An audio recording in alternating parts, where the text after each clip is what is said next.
What is up, everybody, and welcome to Defend Your Units, the Last Look live show. What's going on, everybody? Blood Money, Coty Dankh, Ben the Bane Davis in the house, and I'm JohnnyKpicks, and we're going to give you our bets, our picks for UFC 298. Can't wait. Cody from Blood Money, how's it going? It's going What's great. What's your favorite fight you're looking forward to? This one, Volk putting them hands on Ilya after all that disrespect out of Ilya's mouth. That's the fight I'm looking forward to. But there's a bunch of. I want to see Merab fight. I want to see a bunch of them. There's a bunch of good fights. I feel like it's kind of a tough betting card, but we brought these two sharp dudes in down here to help us break it down and get the right picks. So I can't wait. And it's gonna be a good show. This is gonna be a good show. Ben, I see your head shaking over there. Are you saying that you're not sharp, or? Yeah, man. Like I always say, don't follow my bets. I am the worst bettor I know. But it's going to be a fantastic event. I agree. Volk's performance against Ilya is going to tell us a lot about kind of the last chapter of his career. But public enemy number one, Ian Gary. I think a lot of people want to see him get slept. I just want to see a fun fight.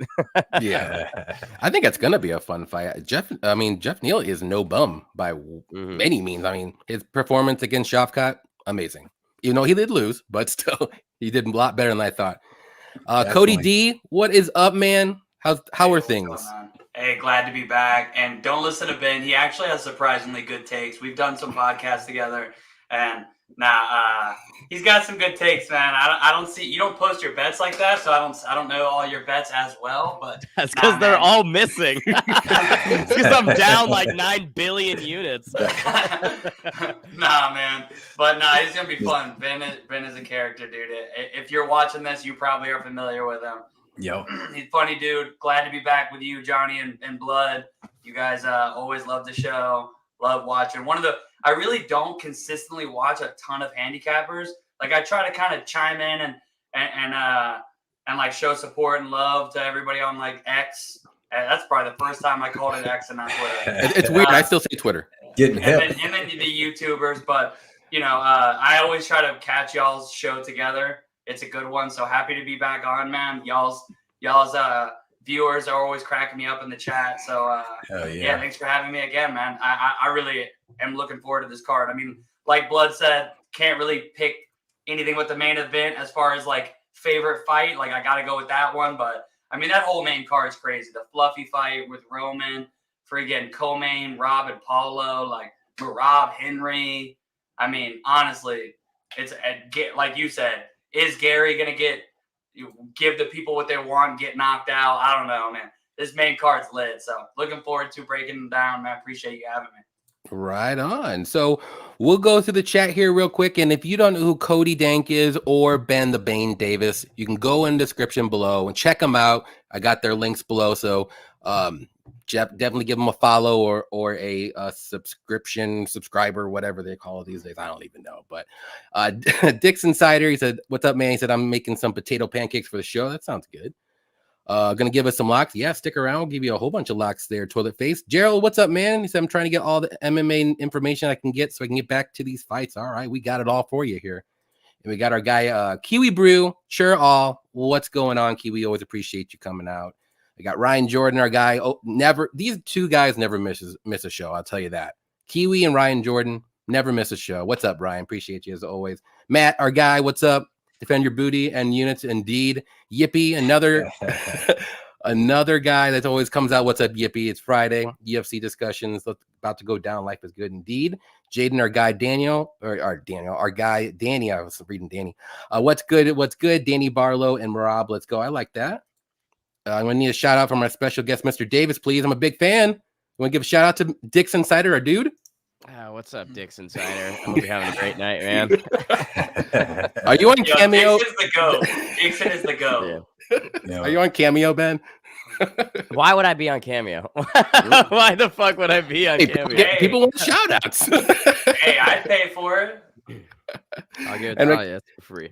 And we got our guy Derek Izzy also competing in the Illinois State Racquetball Championships tomorrow. I'll be home in time for the fights. Good luck, man. Hope you win that.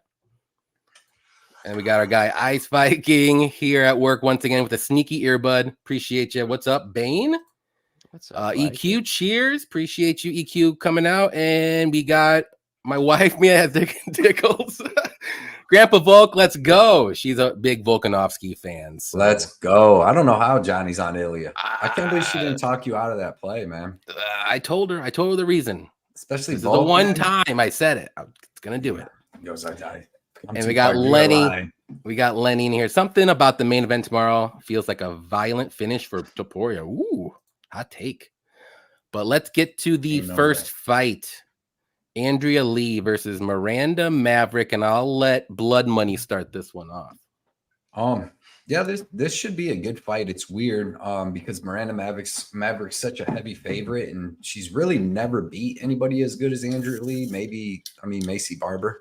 Cracking open the middle light, Johnny. I was trying to do it very soft. But again, is that you? Starting early. Goddamn. That was me. He's like, I'm definitely not opening a Miller Lite. I am not. But yeah, man. Like Miranda Maverick's never beat anybody really as good as Andrea Lee. She beat Macy Barber. It was a super close fight, but I thought Andrea Lee beat Macy Barber too. That was just like a year ago. Mavericks, anytime she's really stepped up in competition, hasn't looked that great. But Andrea Lee's got excellent kickboxing. She's getting a little older, but her problem is sometimes she has suspect takedown defense and get up game. But that was against like Vivian Araujo. I think even what's her name? Roxanne Modafferi was able to get her down. But I'm staying away from women's fights. I think this is going to be a close fight. I'm going to go with Maverick just for the fact that I think she has that grappling upside, but I don't hate anybody taking Andrea Lee. I think she has a really, really good chance to win this, and especially if she can stop the grappling or she can land her own takedowns like she did against Macy Barber, which shocked me. She can definitely get this win. So I'm staying away. I'm taking Maverick by decision, but staying away. Right on. Ben, who do you like? Yeah, I'm kind of in the same boat. When you look at Andrea Lee, she's 2-6 in her last 8. Good strength of schedule, and I like the activity from her, but I've always felt she's pretty one-dimensional. Maverick's grappling has always been the statement piece, but she looked garbage against Jazz Davicius in terms of like the offensive and defensive grappling. I was really surprised. I was big on Maverick in that one. And I think the line was, she was a pretty heavy favorite coming into that, and it just turned out to be wrong. So I don't know. She got a huge bounce back against Priscilla Cachoeira. I believe she's going to be able to beat Andrea Lee. So Mav by decision, I'm on that, but I wouldn't be stunned, right? I wouldn't be stunned if anything happens here. Right on. Cody D. Yeah, man. Y'all pretty much said it best. If I could have got Andrea Lee as a decent, over plus 200, when it comes to me, like you said, Blood, if I'm betting lower level women's MMA, I'm taking big underdogs, and otherwise I stay off because I don't lay chalk in low level women's MMA. I don't really try to lay chalk on low level MMA, period, especially. And it's not a knock. People take that as like a knock on women's MMA. It just hasn't been around as long. So the skill level hasn't completely caught up. That's fair to say. Mm-hmm. And so when you're talking low level, like unranked to barely top 15 in women's MMA, I'm taking an underdog or I'm not betting it. I actually met Miranda Maverick in the worst circumstances possible. She was the coach of the first guy to put me to sleep in competition. So I woke up off the mat. And apparently it was violent. I didn't see any video, but everybody was like, people who were at all the tournaments were like, bro, that looked scary. I was like, okay. Well, and then I walk up the mat, and first of all, most confusing moment of my life. I've been put to sleep too many times.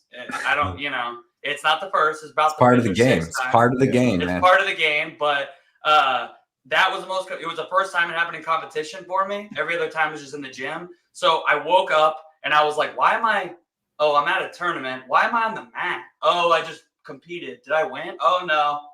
Okay, I lost. I don't know what happened. Did I hit my head? Oh, I got put to sleep. Then I walk up the mat, and his coach was Miranda Maverick. She was the black belt, black belt. So by transitive property, Miranda Maverick put you to sleep.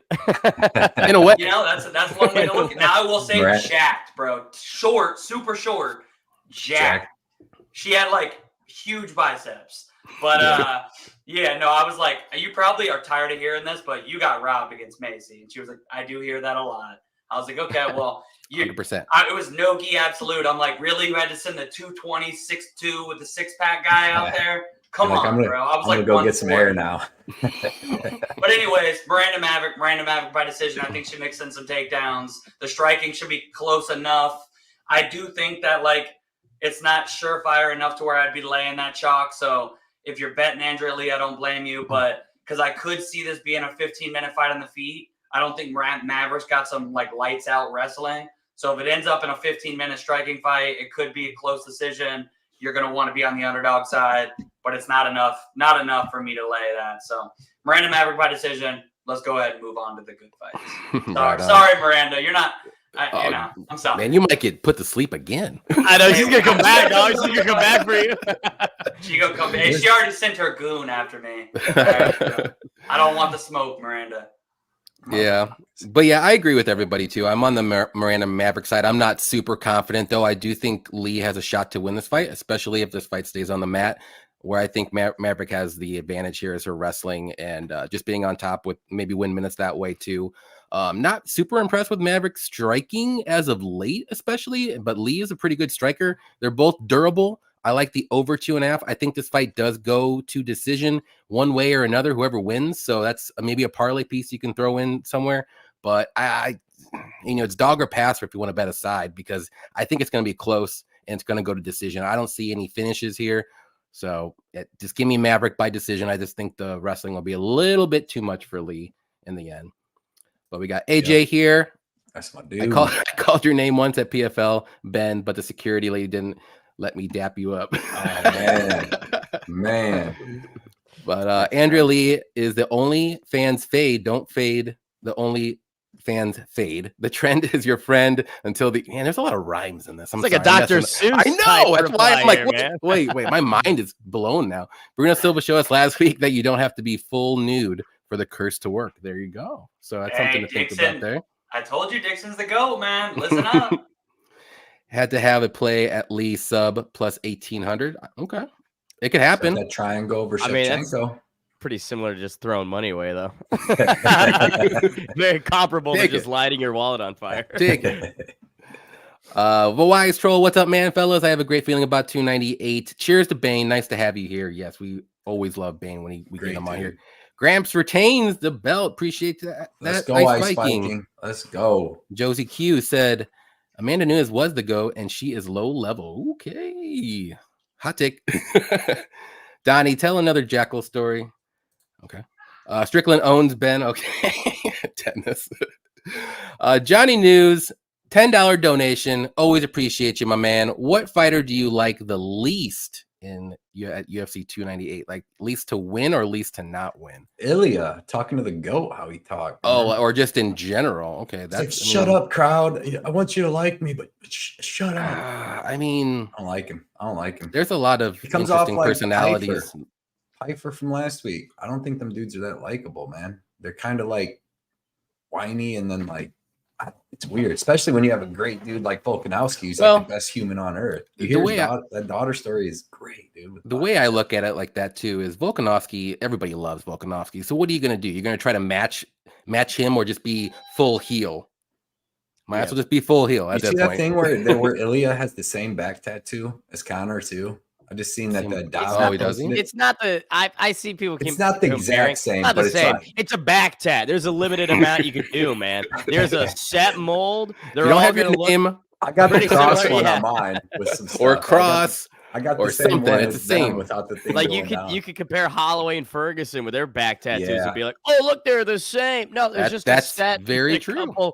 You can. My girlfriend gets them mixed up because of that. Because she thought Tony was getting beat up. She thought that was Max the one night. She's like, oh my god, he's just getting beat up. I'm like, no, that's not Max. It's Tony.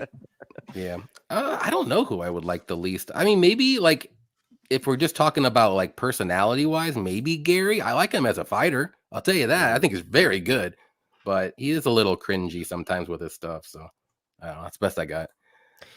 Yeah. Jeff, what's up, man? Said Miranda plays it safer these days, and the damage she deals is very low. Compare the damage she did against Cachoeira versus how Jasmine did in her. Yep. Sub 3. Yeah, she does. If she does get a finish, usually it's later in the fight. So maybe round 3 decision prop might be a good look too. I think Lee beat Barber too, but I have Maverick here. Okay, let's see. Cody is one of those tapping for pussy type of guys. There's nothing wrong with that. Tell you that. No, I tap all the time, man. I was passing half guard. Oh, believe me, dude, I get tapped all the time. But I was passing half guard, and I swear to God, no joke. I was passing half guard in the gi, no gi absolute, or no, it was gi absolute. And I had a collar and a sleeve. I'm passing half guard. I was thinking he started setting up a loop choke. I was like, you idiot. You're going to try to choke me when I'm freaking knee cut passing your half guard? Dumb. Last thought in my head before I was getting woken up and picked up off the mat. That's funny. Okay. Touche. There you go. I woke up, bitch. Still here. What's up, bro? Hook you in. I didn't hear no bell. Yep. I didn't tap. This fight's still on, bro. Like, come on, Miranda. Come on. Yeah. I got some air now. Tiny, Alrighty. so short. Moving on up to the next one. Val Woodburn versus Oben Elliott. And I'll let Ben start this one. Yeah, it's interesting. Val got thrown to the absolute wolves with Bo Nickel in July. He got blitzed in 40 seconds. When we were looking at the lead up to that fight, I found this amazing video of him mowing lawns. He does a lot of landscaping. Okay. So I've got an unreal soft spot for Val Woodburn's landscaping and lawn mowing. But I think it's going to be the same situation. He's getting thrown to a guy in Oben Elliott who's on a streak. I don't love the striking defense. I will say that. He took a lot of shots, got rocked pretty bad. But the recoverability's there. I think the heart and willpower is there. And, yeah, keep it short and sweet. I think Val's going to win the UFC debut. Or, sorry, no, Oben. Okay. Cody D, who do you like? Yeah, I mean, this fight, I mean, if you're betting it, you got to go Val. Like, I just don't think that line is... my God, I've seen some people parlaying OB. I mean, my God, dude. And it's the same people who like when he wins, because I will pick him, but like, they're going to be the same people that will be like, told you, bro, free money, bro.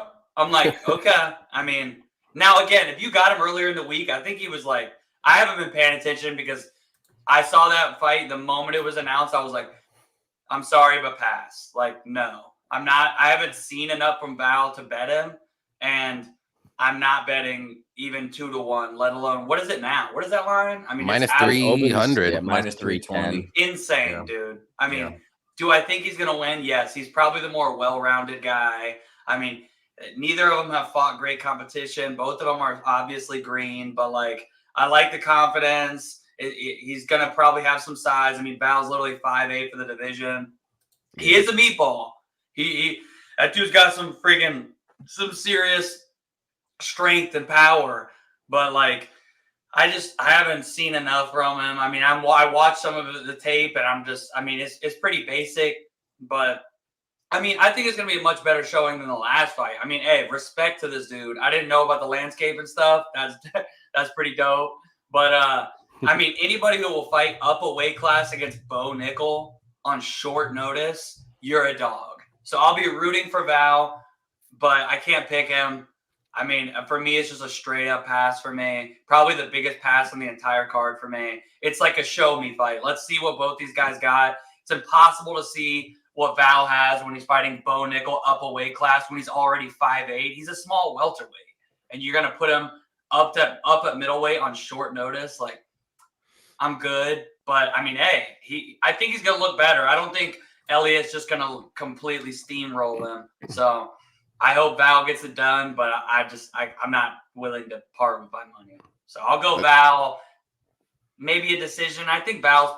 Did I say Val? I'll go with Elliott, but I think Val's pretty tough, but he could get taken down. I'm going to go with Elliott by decision, though. After all that Oben love, you're like, I'm going to go with Val. Be funny, yeah. Blood Money, who do you like? Yeah, I mean, Oben's definitely the better fighter, so I'm gonna go with Val on this one. But both Ben and Cody did, but it's a good fight, man. I don't think Val Woodburn's as bad as like everybody thinks. Like some people think, you know what I mean? He was up a weight. Wasn't really up a weight class because he's fought at like 205 and more. Is that a hot dog, Cody? I just caught the end of that. Was that glizzy? No, my girl made some like delicious crock pot wrap burritos. Oh, it's so good. And I walked in, it was $6.59. I was like, that's how I always do it for work too, man. I like coming home from work, getting here right, and I'm usually eating or doing my other stuff that I got to get done. But yeah, man, Val's not that bad though. If you watch him, like he looks like he'll just punch your head off real quick and explode and all that, and he can do that a little bit. But he's also pretty well rounded. Like he's got decent offensive and defensive grappling, decent striking. And he's got good cardio for being a more muscular dude. And then Oban, he's definitely he's pretty much the same, man. He has good wrestling. He has pretty good timing on his takedowns if you watch over when he was fighting over in Europe and even against Brito, man, because Brito's tough as hell. He's durable. He survived against Brito, who had finished all 17 of his opponents. I like the over 2.5 here at plus money. Oban's last 4 fights went to decision. He finished his first 5 opponents, but they were all lower level. And then his last 4 fights have went to decision. And then you look at Val Woodburn, his 2 out of his last 3 have went to decision. And he really only finished the low level dudes too. As soon as he stepped up to the tougher competition, he didn't finish them. And he's only been, including Val Woodburn's amateurs, he's only been finished 1 time in 16 fights. And that was by Bo Nickel. So he's durable too. He's tough. He's got good cardio. He's well-rounded. So it's not like there's a way where like, if this stays on the feet, Oban's knocking him out. If it goes to the ground, Oban's just choking him out. Like this is going to be a scrap, man, because that Oban's not that dangerous. You know what I mean? Mm-hmm. So this is probably going to go 3 rounds. And for him to be minus 320 is kind of wild. And that's just based off, you know, like what Bo Nickel did to Val. But give me, I'm going to take Oban here just because I think he's going to be the one to be able to mix in the wrestling. But he's not going in any of my stuff for like as far as minus 320. But I do like that over 2.5 a lot. Yep, I'm on the same train with Elliot here. I think he wins. I'm not confident at all to bet him, though. He's making his UFC debut. Even if it is against Woodburn, he's still making his UFC debut. And Woodburn is very explosive. He's dangerous. He can land that knockout shot at any point. But Elliot is the more well-rounded fighter, if you want to say the more complete MMA fighter. But it's very hard to back someone who's not a finisher against someone who is a finisher too on their UFC debut. So to me, I'm staying away. I don't even know if I like over-unders side-wise. It's another dog or pass betting spot for me, but I'm just not going to get around to it because I don't really trust Woodburn that much and throw away my money if you want to say. So give me Elliot to win. I'll say by decision because just like Cody said, he's not really a finisher, at least as of late. So I'm just going to take him to win by decision and just watch this fight. You don't have to bet every fight. I always like to, but you don't have to bet every fight. This is funny. From Any Action Sportscast, what's up, man? He said, Roxanne Metaferi tapped me out, and I outweigh her by 80 pounds, so don't sweat it. It's pretty funny. Yeah. Hey, man, in my defense, dude, she sent out like the Terminator. This dude was a purple belt right when it was my first purple belt tournament. Dude was like 220, 6'3". I was like 145. Because you said absolute, right? That's everything, right? You know you're in a little trouble when the dude's that big and shredded, purple belt, and then he does the no top. Like, bro, you couldn't pop a rash guard on, so I didn't have to see the 226 pack. Right. Come on. He's like, get some of this. I looked like David versus Goliath, but absolute's the open weight classes, right? Yeah. It's just like everybody. Yeah. I mean, I've rolled bigger guys than that, but this dude was like good and jacked and huge, and I was like, come on, not even a weakness. This dude just, and I will say, dude just like flopped to his back and gave me the easiest double leg of all time, but clearly it worked out for him because about a minute later I was asleep. So there you go. All right, next one we got is going to be the new fight now, Marcos de Lima versus Junior Tafa, and I'll let Cody D start this one off. Yeah, I saw this break earlier because at first they came out and said that the fight was off. And then like, what was it? Like an hour or two later, I had seen like, oh, they're trying to get his brother in there. First of all, like that is one of the coolest things I've seen in a long time. It really is. Like, yeah. Imagine being like, all right, look, I can't fight. Like, I wonder did they say what the injury is? His knee, I think Ben said, right? Something knee related. Yeah. Okay. Well, so obviously that is something that can happen. Like on the impulse, like that happens all the time. I know. I unfortunately am very well versed in the knee injuries, but You know, that is still baller, and it would just be an even better story if they planned this. Like, all right, look, I know they're not super high on putting you in. I'm gonna get you a spot. I'm gonna take this fight and then pull out days before. Bring my little bro in. I mean, look, at the end of the day, Right. the breakdown doesn't change a lot. We know what the Tafas bring, both of them. They got power. They're pretty limited on the ground. They're not like a world beater on the feet, but I mean, they got hands. They obviously, I swear, like, all those guys fight pretty similar, bro. Like I mean, could he catch DeLima? For sure he could. I do think people are saying oh, DeLima's got the worst gas tank ever. DeLima gets finished all the time.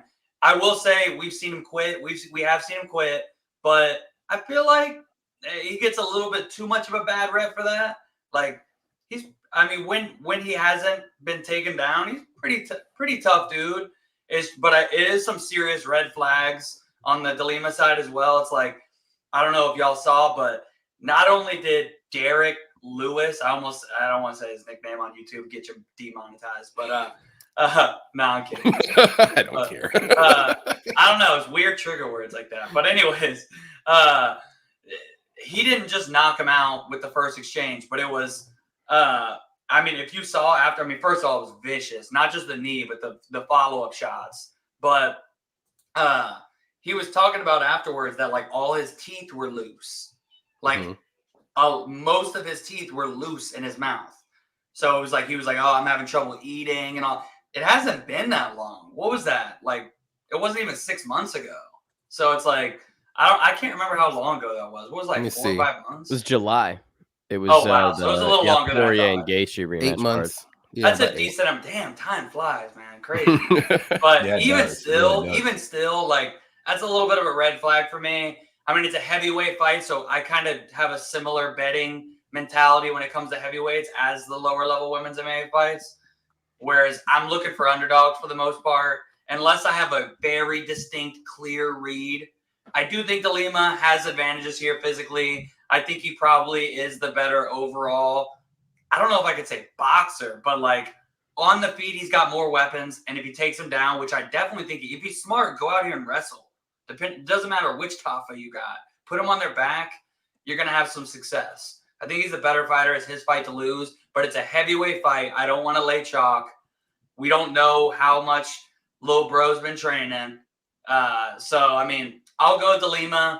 I'm going to take him probably ground and pound. I think he will be smart enough to mix in a takedown, and when he puts him on his back, he probably will finish him. But wouldn't even be shocked if this turns into a sloppy 15-minute. The first round is a banger. The second two, they're just holding each other against the cage. And I also wouldn't be surprised if Tafa clipped him. So I'll take DeLima, but no confidence, man. These early fights, I do bet prelim fights pretty often, but the prelims on this card, I don't have a lot of action on at all. So Yeah. Main card, I got a decent amount. But yeah, I agree with you. The prelims are very tough to bet this time. Yeah. Ben, who do you like? Yeah, man, it's interesting. I will say Junior Tafa does have a fight coming up. He's booked against Carl Williams for March 23rd. So he is in fight camp. I'm not sure how intense it is right now, but he has been obviously grinding the tools with his brother in camp. But he's at such a severe experience disadvantage. This will be his third UFC fight. This will be Marcos Rogerio's 19th or 18th, excuse me. So I get that the guy sometimes doesn't come up big against the opponents that he needs to. Again, the loss to Derek Lewis, the Blagoy Ivanov decision, the Romanov forearm choke. You could go through the times he's tried to take a step up. That was a bad one. And he's never crushed through that ceiling. You know what I'm saying? And his wins aren't exactly, noteworthy or big staples. So I don't know. I'm not impressed by both. And I kind of agree with you. I'm not betting on it, but the experience disadvantage that Junior's facing is a massive one. And so I'm gonna roll with Marcos here. But the best thing about this fight is just him stepping up. I don't really give a shit how the fight goes. It's just a very fun narrative that we've got. I like that. What a boss move. Yeah. Blood money. I like DeLima, first or second round sub round 1 or 2. He's a black belt in jiu-jitsu, and unlike Usman, who's going to get Tafa down and just kind of lay and pray. I think that Ruggiero is going to try to get him out of there. I do like what the chat's super smart saying. Tafa had a fight next month, so I mean he's in shape for a fight. The dude only weighed like what 240 something, but this is like a levels thing, you know what I mean? Even though Tafa's a bad dude and he's a bad kickboxer, like he has never fought. I mean, he's fought Muhammad Usman and then what Parker Porter, right? But he got him out of there so quick, like. This, I mean, there's reasons why you go up through the rankings and fight different guys and learn to do this and that on lower level guys before you get up there with somebody like De Lima, who was just in there with Derek Lewis and people like that. So I think De Lima's durable too, man. I know he got his teeth knocked out by Derek Lewis, but he hadn't been knocked out for like 12 years before that. He's been subbed, but you know, Tafa's not subbing him. But yeah, I think that and he comes in, he's got good Muay Thai and he comes in with the high guard, you know, so he really doesn't take a lot of clean shots. He's got a bowling ball for a head, powerful leg kicks, and he can mix in the grappling here. And I think that he's going to be able to mix in the grappling and get the finish. It canceled my other bet against Justin. I was pretty confident too. I mean, against Justin, because we hadn't really seen anybody try to grapple Justin. Like De Lima was going to be a little like an inch taller and like, you know, maybe even they probably weigh the same, but I just thought De Lima could just stay away from that left hand and hit him with leg kicks. Like I think Junior's way more dangerous than Justin for sure, because he throws crazy kicks, knees, all kinds of shit. So it's going to be a good fight. I'm going to end up staying away from this one, but I'd like De Lima, and I like the under 1.5 in this, and then I like De Lima by sub. Yeah, I like De Lima by sub too now, especially in this fight, because I do think he's going to be able to get the fight down to the mat easier than against Justin, because Justin is just a big rock and you can't really move him too much. But if you do get him down, he does not get up. But we've seen Junior struggle with some of his takedown defense, and he does get taken down and he does get controlled too. So I think De Lima should work his grappling at least early in the fight. I think it's going to tire him out, or Junior, a little bit more. And I like the sub look here too in the second round. I think he can get that done, but I like De Lima here too, though. I think he's going to get this one. I like them against both Tafas, whatever. Don't matter what Tafa you put in there. I just think De Lima is just the more overall better MMA fighter, depending who, doesn't matter which Lima or which Tafa it is. So I'll go with sub instead of decision this time, because I was going to say decision for Tafa or Justin Tafa. But let's see. We got Odd Smoker MMA in here. What's up, man? Late to the party, but good luck tomorrow, fellas. Should be an awesome card. Appreciate you coming out, Steve, as always. And yeah, we'll go to the next one here. It's going to be Ming Yang Zhang. If I said that wrong, I am sorry. Bredson Ribeiro. I'll go ahead and start this one off. This is a very low-level fight. Let's just get that out of the way. And I really want to bet it, though, but I can't. My heart will not let me.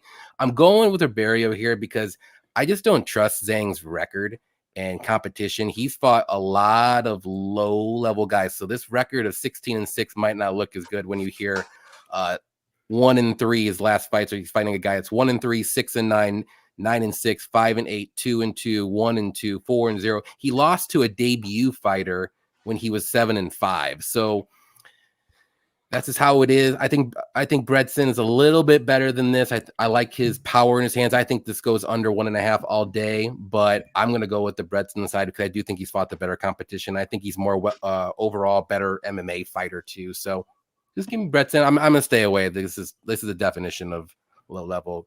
Vitality, whatever you want to call it. It's gonna be crazy. Blood Money, who do you like? Yeah, this, like you said, dude, this fight's gonna be crazy. It's kind of way more lower level. I'm on Ribeiro myself because he's fought the way higher level of competition, dude. Like Zhang's knocking out terrible competition. But I mean, you got to go with the under 2.5. I know it's juiced up at that, or under 1.5. That's the best parlay piece in the world. These dudes got 42 fights between them, and 40 of them have ended in the first or second round. And like, I think it's 34 of them in the first round. Both dudes been finished 4 times. Both dudes been finished 4 times and under the 1.5 round thing. These dudes are going to go at it. They're big boys. Both of them can be chinny, and they both throw heat, and they're going to go at it in that cage, and it's going to go under 1.5. I like Ribeiro because I think he has ground game upside too, even though I've seen him get smashed on the bottom and end up surviving, which most refs would have stopped it. Then he reversed that dude when he gassed and then finished that dude. So, but yeah, man, they're going to go at it, and it's going to go under 1.5. Give me Ribeiro, better competition. I think he's going to be a little more well-rounded, but give me the under 1.5. I love that bet. Right on, Ben. Yeah, the most I'm learning about this matchup is right now. So I'm going to go with Brenson, and we'll keep it short and sweet. Love it. Cody D, who do you like? Hey, man. Yeah, I mean, like you said, it's a lower level fight. It's going to be violent, though, dude. Mhm. I fun. will be surprised if this one sees 15. And now, because I said that, they're going to have a staring contest for 15 minutes. But honestly, like, like Ben said, I wasn't super familiar. I'd seen Ribeiro. I had never seen Zhang Ming Yang until I watched the tape for this.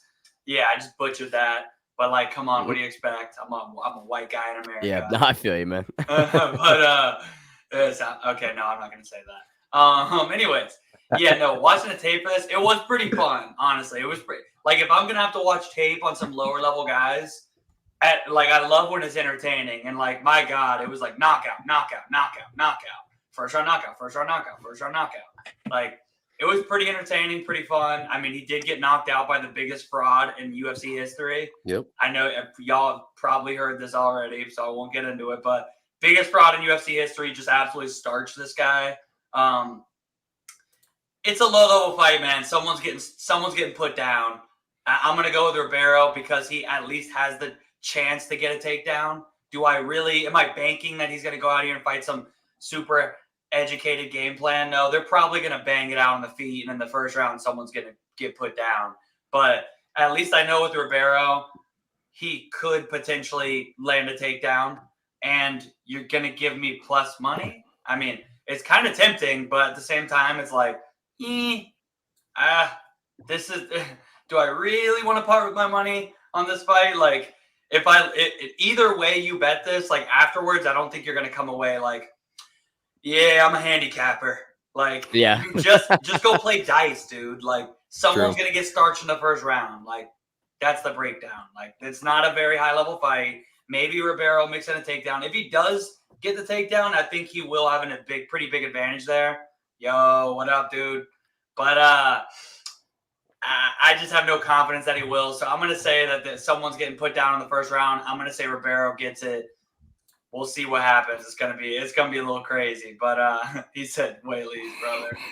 But yeah, man, not a whole lot of confidence on that, so I won't be betting. Right on. Yeah, I think a lot of people think this fight's low level, and the under 1.5 is pretty much I would say the safest play of the fight because both these guys get first round finishes. It's crazy. But moving on up to the next one, Rinya Nakamura versus Carlos Vieira, and I'll let Ben start this one. Let's go. Sure, man. Yeah, Rinya is such an exciting prospect. I mean, his athletic accomplishments are bananas. He is so beyond well-rounded. At 28 years young, there is just an unreal amount of upside, especially coming from a country where we don't see much large-scale MMA representation, right? Japanese fighters haven't really made too many waves historically, and I do think that he can really pave the way for that. So as much as I respect Carlos Vieira, it does kind of feel like he's been brought in to be defeated, and I expect that to occur. I don't know what form it'll take. I know Brenya's got several first-round stoppages, but I'm going to give Carlos some respect. We'll just go Rinya by first-round stoppage. All right on. Cody, blood money, Cody. Sorry. You got me there. I know. Sorry. Yeah, man, I like Rinya here a lot. This kid's special. He's a talent. He's well-rounded everywhere. He's explosive. He's fast as hell, and he's gonna beat up Vieira.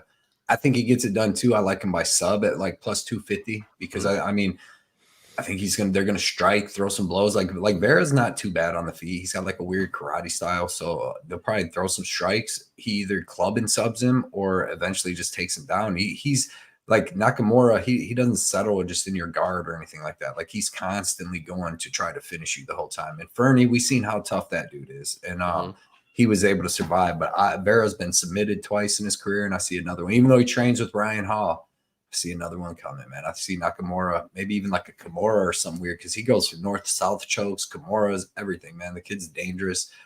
He's a stud. I can't wait to see where this dude goes. Speaking of Kimura, You can get it Oh, 30 no to 1 shit. at Bet MGM.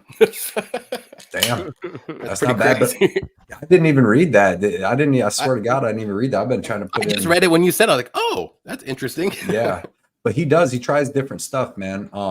I can't wait to see where I'm glad he's at 135, and not 125, so we can see where Tatsuro and Yes. him go, man. Because them kids both them dudes are freaking built for this. So can't wait to see it, man. Right on. Cody D now you can go. Yeah, I mean, I'm not going to add a whole lot to this, man. I mean, it's the biggest favorite on the card. I'd love to sit here and be like, bro, Vera's going to clip him. Like, I'd love to do that, but, I can't do it. I was really trying to find any angle to where, in my head, I could see Vera winning this fight. I think his best attribute is, yo, what up, Fig? He's a tough dude.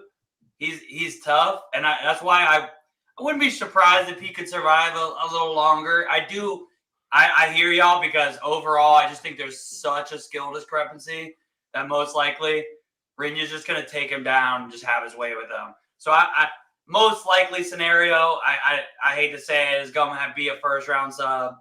But I also wouldn't be shocked if he just kept it on the feet and just outstrikes him, puts him down. It's not like Rinya's got some crazy high-level striking, but he's explosive. He's got power. And this might be one of those fights where he's like, I'm in no danger. I'm going to go ahead and, make some fans. And, hey, if he does that, he might not look like a 12-1 favorite, but I do think he should be the favorite, even in a striking fight. Let's be honest, Vera, 5 years ago, he wouldn't be in the UFC. And I don't like to say that. I actually genuinely like the guy. If you watch him on Ultimate Fighter, he seems like a nice guy, seems super likable. But, he's outmatched here in every aspect. Wrestling, jiu-jitsu, boxing, power, durability. Rinya's younger, fresher. It's just they needed a warm body with a pulse to get in there and give Rinya a fight. And it's probably going to be an early finish. So I'm going to go to sub. That's the real question. Will he submit him or knock him out? I'll lean sub, but would not be shocked at all. Wouldn't even be shocked if he just goes out there and just says, nope, we're boxing. I'm going to work on my striking, and just puts him out in the first round. So I'll take Rinya first round sub, but what are you going to do? And this is one where typically I do a little sprinkle on. You're going to 12-1. It's MMA. A guy is pretty green still, and he's 12-1. If you're parlaying that, hit me up in the DMs. I got some investment properties I want to talk to you about. But move on. Do you know who I am, Cody? No. No, I don't have him in a parlay. The money line, anyways. You got some oceanfront property in Idaho, huh? But that was funny. I'm going with Rinya here too. This guy's better everywhere. I'll keep it short and sweet. I don't think Vera has a chance. I think Renyan's going to win, sub KO decision, however you want it. But I do like inside the distance. I think it's a pretty decent line at -165. I got it at. It might be a little bit higher at it now, but I think he does get a finish, whether it's going to be by knockout or submission. So there's a way to get your -1400 down to -160 or whatever inside the distance. I think it's going to happen. So 36 years old for Vera. Doesn't look too great making the UFC debut against a killer. So going to go with Nakamura. We got John Valentine. What's up, man? He said Rinya sub +275 on the favorite. Kid can grapple. I like that. There you go. He's a grappler first. He's a wrestler, under 21 world champion. Bad dude. Yeah, very true.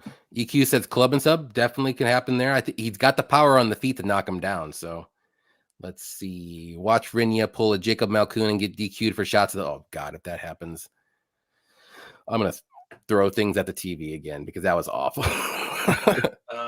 Bunny Hunter, our guy. What's up, man? What's up, fellas? Good luck this weekend. Sorry I'm late. We always appreciate you. You've been late a lot lately, so you step your game up a little bit there.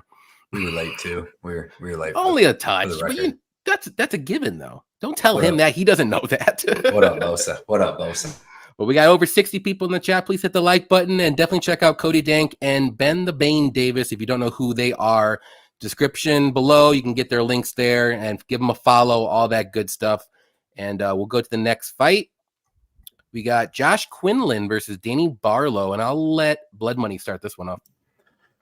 Yeah, it's a weird fight. Like it's a going into it thinking that you're gonna pick Danny Barlow, but watching tape, man, like Danny Barlow's only been fighting for a couple years, like 3-4 years. He's only been fighting pro for like 2 years and a couple months. And like the dude's a beast. He's got crazy boxing and stuff. The only thing that threw me off on him was the fact that I watched him fight this Jason DePuma, something like that. And the dude wasn't that big. The dude weighed in, dude. Like his last weight was like 168 or something like that. Like he's not a very big dude. And he was able to just like hit a blast double on him, take him down, pass his guard, take his back, flatten him out, and sink in a rear naked choke. But like for a second, it looked like he was about to tap. But then Barlow like just grabs his hand and pulls it off. Because I don't think that dude was a high level black belt. But that just gave me pause, man, because on the feet, obviously, this kid's good, man. He throws heat. And if he's got somebody like Raheem Cleveland that comes in and just gets in the middle of the ring and starts throwing heat with him too, he can crack him. But he hasn't been fighting that long. Quinlan's been fighting for a long time. And he's like a pretty high-level black belt too. He's got decent striking. He's got decent wrestling. I think a lot of people are thrown off on him because his last fight with Trey Waters, but I think Trey Waters is actually really good, dude. And the dude's 6'6" welterweight. What the fuck? How can you be a 6'6" welterweight? It's crazy. But he just used his jab and his range really well. And like Quinlan, every time he would try to come in, he would pop him. But like that's not really freaking Barlow's game. Barlow does have long ass reach, right? But it's not. He don't really pump a jab out in this. He's literally just trying to line you up with that left hand of God. So, in this fight, man, I'm going with the underdog here. I'm going to take Quinlan. He's got a little bit of UFC experience. I think that he landed a takedown or two on Trey Waters, and I think that if he lands a takedown on Barlow, he could do some damage and possibly take his back, get a submission. Like I said, I think one dude's a black belt, and I'm willing to bet Barlow is like low, like blue belt or low, like low belt. So I would take a stab at Quinlan. I didn't bet on him or nothing, but I really do think that because he can strike with him too. Quinlan's got good striking. He's got good power. I think last fight was awkward for him. So give me Quinlan as the underdog pick. Right on. Cody D, who do you like? Yeah, I mean, I like the breakdown from Blood there because I will say like the big narrative that I've heard a lot is everybody bringing up the reach, and I think that's valid because Quinlan he is going to have a little bit of trouble probably getting inside the range if they strike for too long. And Barlow obviously has big power. He's just the bigger guy, period. And I mean, they call him left-handed God for a reason. Okay, now we got all the things that everybody's talking about. But I will say, man, the other thing everyone's bringing up is Quinlan has popped, I think, twice. Hey, it's post-USADA, baby.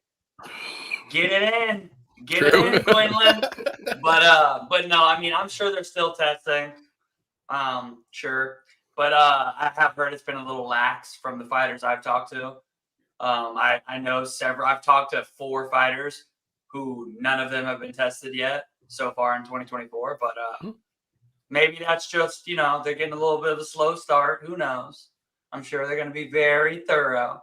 But I think if the fight stays on the feet, Barlow should find the knockout. But I do think, like Blood said, Quinlan is live here because he's a legit black belt. Like I could see him clipping Barlow and getting a club and sub. I could see him going out here. I mean, the fight Blood's talking about, dude literally did not do any sort of setup on that takedown. He said, "Fighter, are you ready? Fighter, are you ready?" And he fucking blast double like it wasn't. Yeah. It was like he just said, "Hey, tackle him." His coach was like, "Just tackle him when the fight starts." Bobby Boucher and waterboyed him. Just tackled him to the ground, had him down for like 4 minutes, and just luckily didn't have the greatest back control. Yeah, seriously. But hey, I just realized. But no, I mean, I think Quinlan's more well-rounded. If he gets him to the ground, I definitely see him finishing him. Early on in the week, man, I was picking Barlow, and I never switch my pick, literally ever. But like I'm 50-50 at this point, dude. So if you're betting this fight, like you have to be betting Quinlan. I've been seeing a lot of people parlaying Barlow. Woo! You're gonna be sweating if that man gets taken down because I don't see the grappling, man. He he just looks like a fish out of water. Like he luckily was able to just literally grab homie's hand and just pull it off. And then there was like a scramble and he got up. But the first time this guy fights a guy who can put him on his back in the UFC, he's going to get finished. So I'm 50-50, man. I'll stick with my pick of Barlow, but like that, I mean, that's almost like my stubbornness. I'm fighting the urge to switch my pick because I do feel like Quinlan is a takedown away from finishing this fight. If he gets a takedown, I will be surprised. If there's over a minute and a half on the clock, he's going to finish him. This is a black belt versus like a white belt, legit. So, you know, Barlow's got to clip him. And I feel everybody, he does have power. He's got range. He's a bigger guy, but Quinlan is much more well-rounded, man. He's a takedown away from finishing this fight. So right on. I'm passing on this betting, dude. You're not seeing a lot of bets on me from this prelims, dude. Yeah, I don't blame you. I think almost all of my bets, besides one and then one part of that Zhang parlay, are all on the main card mostly. A lot of my plays are on the main card as well. Ben, who do you like here? Yeah, I mean, not much more I can add. Early prelims don't have too much knowledge on it, but Quinlan 3-0 inside the LFA, 1-1 inside the UFC. Just I feel higher level experience, what we're talking about. He is at a 7-inch reach disadvantage, which, you know, we got to be cognizant on. But listen, if Barlow does not have that great of defensive grappling, and we've got a dude who knows his P's and Q's, can cross the T's, dot the I's on the mat, well, I kind of know where I'm going to lean my head with. So at plus 180, especially plus 900 for Quinlan to win by sub, I mean, that's worth $1. There you go. I don't mind that at all. Yeah, this is an interesting fight. I think I was 50-50, but the only thing like Cody said, the only thing that's holding me back is just this reach advantage, which is crazy. And he's got that power that could literally knock out anybody. So I'm banking on that for the pick. I'm not betting this fight whatsoever. I usually more so lean the strikers, even though Quinlan is a pretty good striker too, but he's a little bit more well-rounded. But Barlow, man, I don't know. Like we haven't seen a lot from him. That's why I'm not betting this fight. I'm not going to bet him at minus 200 range either. That's crazy. But if he puts on a good show and he knocks out Quinlan, then you know you won't be getting minus 200 anymore from this guy. So right. Give me Barlow. I'll say knockout because I think that's going to be his win condition. So go ahead and blood money. One quick thing I want to let people know too is when he fought that dude that took him down and almost choked him out in the first round, he went to decision with that dude because he slowed down bad after that. Like his punches didn't have no heat on it. Like he won the decision. He was so much bigger than that kid, but like he slowed down after just one good grappling exchange. So true. Just want to let people know that. Yeah. And another thing too, like I know Quinlan's gonna have to grapple. I think I really do. And if he doesn't, he's gonna lose just like he lost against Trey Waters. Even though I know he tried a pretty decent amount of takedowns, but he just couldn't get Trey Waters down. But I don't think, I don't think Waters or Barlow has that kind of takedown defense though. But right, we'll see. He has to get close. But it's crazy to say like Barlow has a longer reach than Trey Waters does. Which is weird, but yeah, he does 80-inch reach compared to 7'7". So yeah, and he does. So it's an interesting fight. I see it from both sides, but like for me, again, it's dog or pass bet here because it's hard to like be 100% confident to lay minus 200 on Barlow. But for a pick, I'm gonna pick him because I do think he's gonna touch him up eventually at one point. That's just me. Yep. Let's see. We got real fight picks in here. What's up, man? Appreciate you as always. Dude? The left hand is all Barlow has. Give me Quinlan. That's true. Go. We lined up but sometimes it happens. I mean, look at the Guskov fight last week. Yeah. He only has a right hand and he got him. He did. Yeah. So let's see what we got. John, what's up, man? You got to respect the power and reach of Barlow, especially some public plays do cash. Yeah. Most of them do, I would say. Not all of them, but James, what is up, James? Hi guys, let's hit it big this weekend. Topuria and new. Oh shit! Don't you come here with that bad energy, James? Ooh. I bet Amy though. I guarantee Amy's on Volk. Amy's the one. She puts in them sharp plays. Now, what's up, Jimmy? Appreciate you hanging out with us. We got RJ's MMA. What's up? New around here, fools. Let's go. Appreciate you coming out, man. Let's go. Fight talk only. Our guy. What's up, brothers? Hey. Johnny K and Blood Money, let's have a day tomorrow. Welcome Cody and Ben fucking Davis. Let's fucking go. Appreciate your fight talk. Ben's famous, man. He is. Nah. Ronald Jeremy is spitting facts. Doesn't reach round 4 guaranteed. Guaranteed. What's the line on that? If it's anything at all, I'm taking it. You know what? I was just watching Ricky Tercios versus Brady Heastan, and I think they should maybe even have this in the UFC. So when they fought for the Ultimate Fighter finale title, if it's a draw after 3 rounds, it goes to a 4th round sudden death. They should do that in the UFC too. Why not just make them? It's a draw. Just make them fight that 4th round so much. Yeah, that's what Credit Combat does. There's a number of combat sports orgs that'll be like, yeah, fuck it, let's just do one more, do another round. Yep. Yeah, let's get a winner here. Be the same way. Yeah. Octagon outcome. Them 15 rounders, man. That shit is crazy. What's up, Octagon? He said, can't wait for these fights tomorrow. Appreciate you coming out as always. Luke, see you, man. What's an over/under lock on this card? The over Zhang under 1.5. I like over 2.5. 40 out of 42 fight. Finished. That's just me. But yeah, I like that under 2 as well. It's a good one. All right. Next fight we got here. It's going to be a good one. Amanda Lemos versus Mackenzie Dern and Blood Money. You can start. Shoot, man. Another girl fight, you know. I'm trying to stay away from it. If I wasn't staying away from girl fights, I'll probably talk myself into trying to bet Lee. And then in this one, I like Lemos, man. I just think that like Dern's coming in on a little bit of short notice. She took a beating a couple months ago, you know. That wasn't too long ago. I think she got this fight though a month ago or something.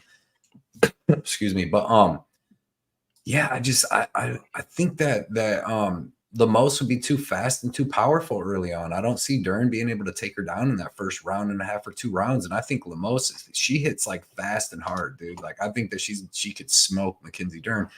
Or Mackenzie Dern outlasts for a 1.5 and then Lemos slows down like she does sometimes, and then Mackenzie Dern even lands a takedown or takes her back something weird in the 3rd round and gets the finish or something. So I'm staying away, but I'm going to pick Lemos, man. I'm going to take her here to say that she has good enough takedown defense to keep this standing, where her striking is going to be way faster, way more powerful, way more technical. So give me her, but like I said, staying away totally. Right on. Ben. Yeah, man. You know, I don't love when Amanda Lemos is on her back. She does struggle to go to the feet. But I just don't think that Mackenzie Dern's gonna be able to put her there. You know, Dern is 6 years younger, but her striking is just god awful. Never seems to improve, and her ability to put people on the mat and keep them there has similarly never really seen much improvements. So Lemos, who has a bit of higher caliber experience, in my opinion, has better hands objectively. And I do think she'll be able to keep Dern off of her and avoid the takedown attempts. Again, you know, if it turns out to be wrong, I wouldn't be stunned. But, you know, Lemos needs a big bounce back from that title loss, which was a horrific performance. So if she isn't completely washed being 6 years older coming into this, then I think Amanda should take it. Right on. Cody. Yeah, man. I'm doing something that I never do. And clip this, because I swear to God, if I don't hit this bet, I will never do it again. I'm taking Amanda Lemos -130. Good. I don't like women's chalk, but it's not even that bad. I know it's not like it's a -250. You're like, oh my god. I don't. I'm trying to make everybody mad when I talk about this, but it's just reality, dude. Look at how often underdogs cash in women's MMA. But I'm not gonna classify this as low-level women's MMA. I'm classifying it as mid-level women's MMA.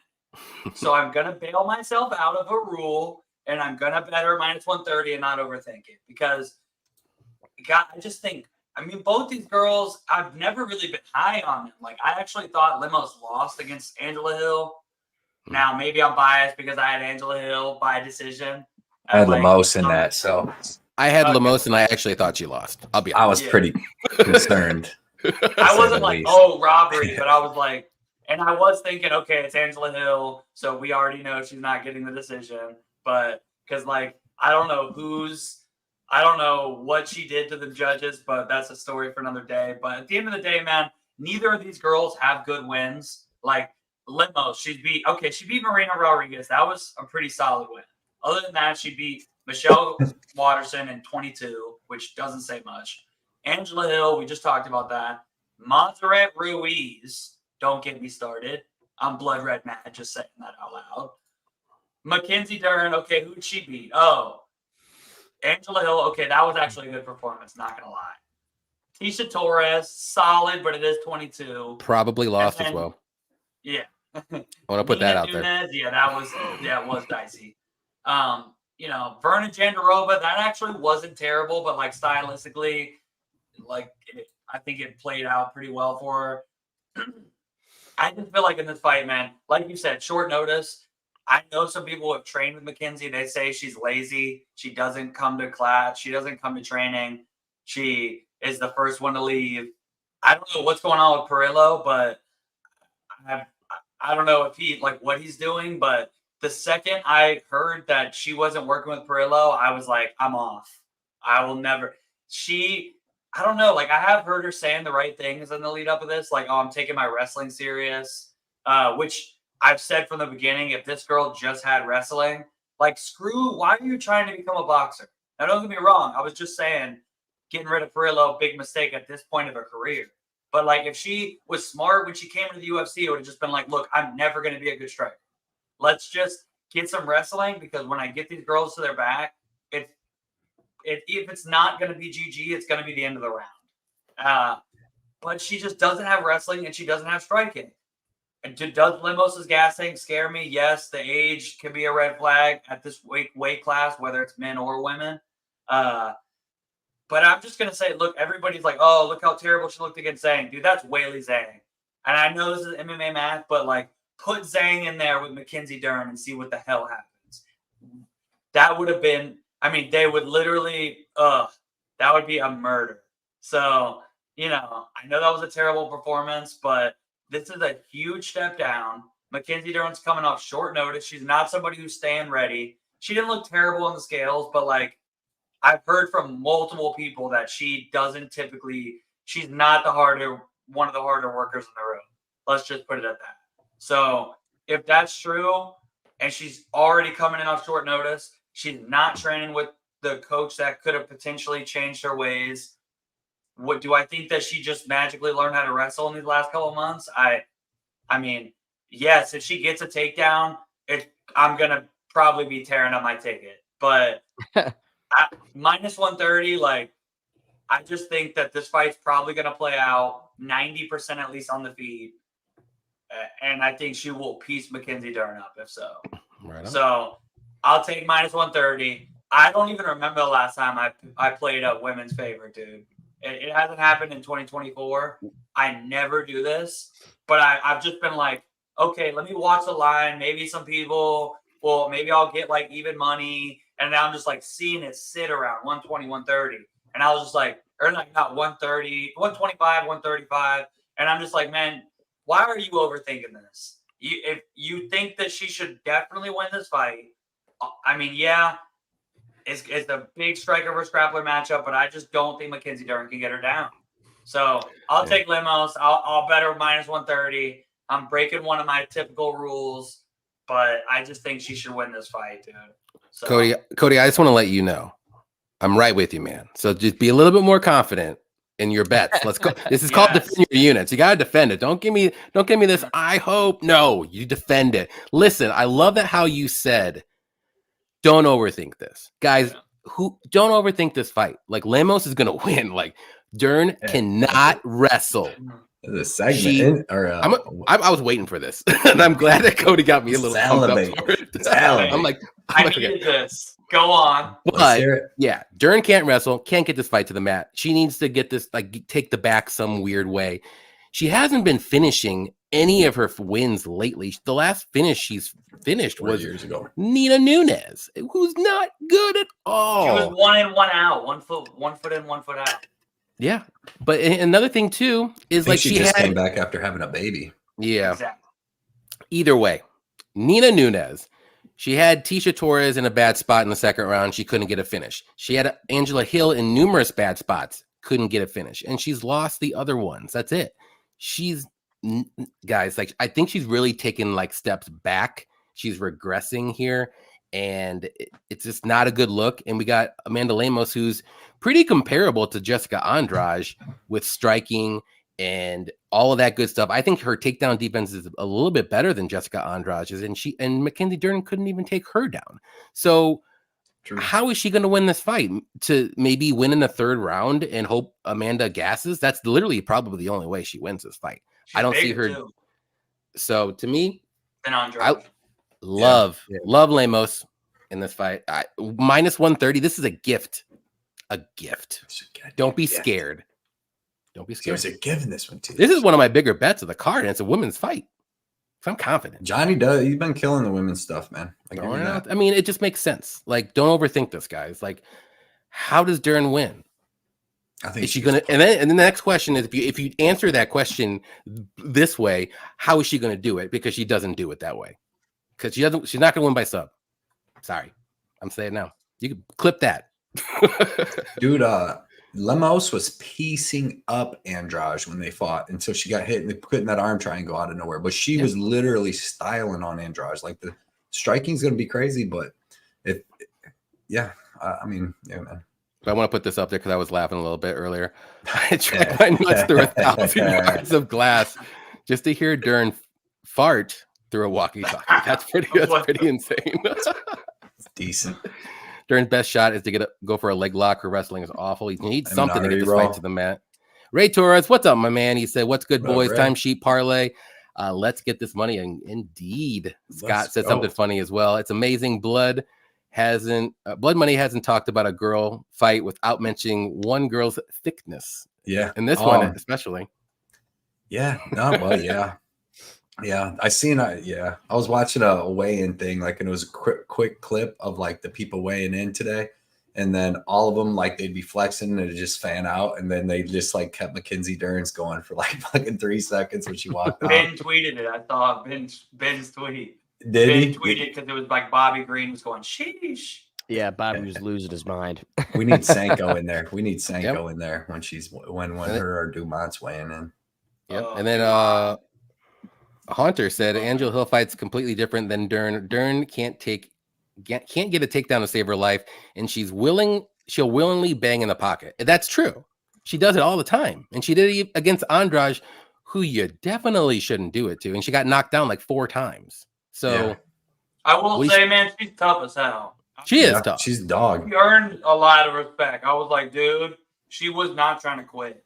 When she can't get the takedown, she's just like, okay. Let's just throw them.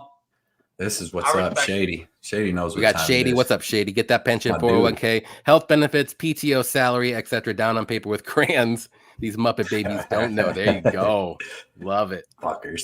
Shit talkers. I'm just getting used to them. I'm gonna have to talk to my dude Ben afterwards. And Jeff, this is a very good point. With the trolls, bridge trolls. Oh, kill yourself. Best defense. Let him win. Let him win. Show them. You show them. You broke me. Jeff, this is a very good point. Lemos was preparing for Tatiana. Yeah.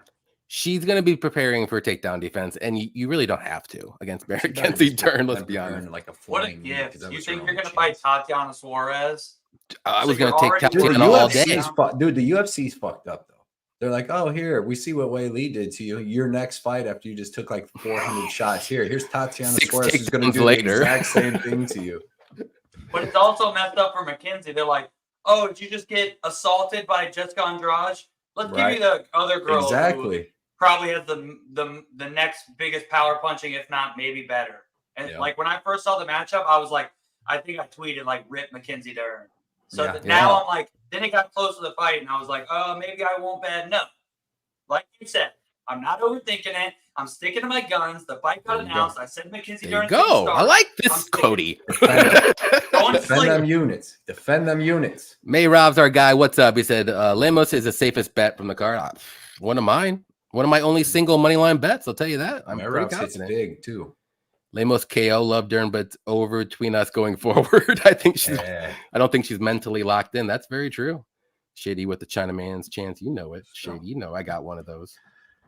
Let's see. I know someone said something funny in here. No, I'll move on. Move on up to the next one here. There's a lot. Anthony Hernandez versus Roman Kopylov. Man, this is going to be a good fight. I'll start this one off. This is one of the ones I'm really looking forward to. But, you know, Hernandez is a very good grappler, as we all know. Great cardio, decent takedowns. And that's what he wants to do. He wants to get this fight to the mat. He wants to out cardio. And he wants to try to get the submission. He's a decent striker as well. Kopylov, he's taking this fight on somewhat short notice. It's not like a week or anything. He's a super amazing striker, got good power in his hands, really good takedown defense. And but if he does get taken down, it's hard for him to get back up. So that's the only problem with him. But he's durable, got good cardio too. So this is the battle of styles. Do you like the striker? Do you like the grappler? And if everybody's watched me before, I always go with the striker in this matchup. I do think it's a 50-50 fight. And I'm going to go with Kopylov, the underdog, at almost plus 200, which is insane to me. And I may or may not have a small little bet on this fight too, but I think Kopylov gets it done. He has very good body kicks, good shots to the body. I think he's had a couple knockouts or knockdowns at least from body shots alone. So give me Kopylov. I think he gets it done in the second round. A lot of his wins have come later in the fight, second or third round. So maybe Hernandez does get a takedown, but he's not one of those traditional wrestler guys who's just going to double leg you and take you down immediately. Like, he has to work for those takedowns, but he has the cardio to do it. That's what the give and take is here. So I'm going to go with Kopylov, second round knockout. I think he gets it done. Cody, what do you like? Which one, bro? D. I'm calling you Blood Money. There you go. Okay. There you go. Now Now he's learning. Learning one day. This is one of the best fights on the card. I love this fight. Just go, Cody. Blood money. Go, just go. But yeah, I think this could be one of the best cards fights on the card. It's obviously striker versus grappler. Even though Hernandez's striking's been looking a little better, he doesn't want to strike with Kopylov for very long. So it's tough. Like what I put in a play was the fight doesn't go to decision, because I don't think it goes to decision. Either Hernandez gets this fight to the ground and eventually subs Kopylov, or Kopylov keeps it standing and finishes Hernandez. Kopylov's finished 11 of his 12 wins by KO, and Hernandez finished 11 of 13 wins. And Kopylov looked a lot bigger than him. I want to see the face-offs and stuff after this, but when they faced off last night at the presser, man, Kopylov looked a lot bigger than Hernandez. Kopylov has excellent, like, he has really good first level takedown defense. I mean, he can stop takedowns for the most part, and it's looking like it's getting even better, even though he hasn't really faced a total grappler yet, since like Duryev. But man, like, when he gets taken down, his jiu-jitsu's terrible. He doesn't move his legs, he doesn't do nothing. Like, Duryev would just pass right to mount the whole time, but Duryev was so tired he couldn't finish him. Like, and then he had dropped Duryev, hurt him real bad. So like, if any of them things happen where Hernandez just gets Kopylov to the ground, he's going to wear on him so bad. Kopylov slows down so bad after having to grapple. Like in the second round versus Duryev, he actually didn't even really get taken down until the second round against Duryev, and he was dead after he got beat up pretty bad too. But yeah, man, I'm gonna go with Hernandez, because I'm gonna say that eventually he gets this fight to the ground. I know it's a short notice fight. These guys were supposed to fight a couple fights ago though, and it got canceled. So they've been preparing for each other before and stuff. But yeah, man, I picked in my video, I'm picking Hernandez to win. I'm gonna stick with that. But dude, Kopylov at plus 205, I want to bet it. Like, I want to bet that. I'm not gonna, but I want to bet that. Like, him and Jeff Neal, dude, at them odds is just kind of crazy to me. But I didn't get around to really picking a big underdog like that. Because like, when I pick an underdog, it's going to be like Max Griffin, where I'm like, he's going to be able to stop the takedowns and box, or Jack Hermanson, where it's like, this is what's going to happen. If I pick underdog, I need to see a clear path to victory. And like, with these guys, I mean, it's kind of tough, because it's like, I do see a clear path, but man, I can also see Hernandez just grappling the shit out of him. I've seen him get out grappled before, but if he lands a good body kick, one of them left body kicks to the liver on Hernandez, it's over. Hernandez got hurt to the body against Kevin Holland and finished. He got hurt to the body against Perez and then choked out, and even got hurt to the body against Jun Young Park in that fight. Mm-hmm. So like, the dude can't take a body shot, and Kopylov has one of the sickest left body kicks. What he was doing to Josh Frem's body was sick, and I had a max bet on him, so I was just loving it. But yeah, man, give me Hernandez. I'm gonna say he gets it done by sub, but I say this fight's gonna be really good, man. It's gonna be good from the beginning. Like, there, you know what I mean? Kopylov knows he has to get off when they're standing, and Hernandez knows he's gonna have to get this fight to the ground. So right on, Ben. Yeah, it's just a fantastic fight. Both guys on 4-fight win streaks. Kopylov dropped his first 2 UFC performances and has just been perfect since. I think that there are some weaknesses. You mentioned the cardio issues, but the body work that the guy's got is so clean. And again, Hernandez has shown a little bit of an uncomfortability with getting hit to the body. That being said, I'm almost going to do the opposite of you, Johnny. In these striker versus grappler matchups, Okay. I always lean the grappler, man. Hey, it's cool. Gonna That's hit how the I mat. am. That's how You know I what I am mean? too. It's gonna hit the mat, and I think Fluffy's just too good. And especially with that cardio, he's gonna wear Kopylov's gonna look. He's gonna look like such a different striker in round 2.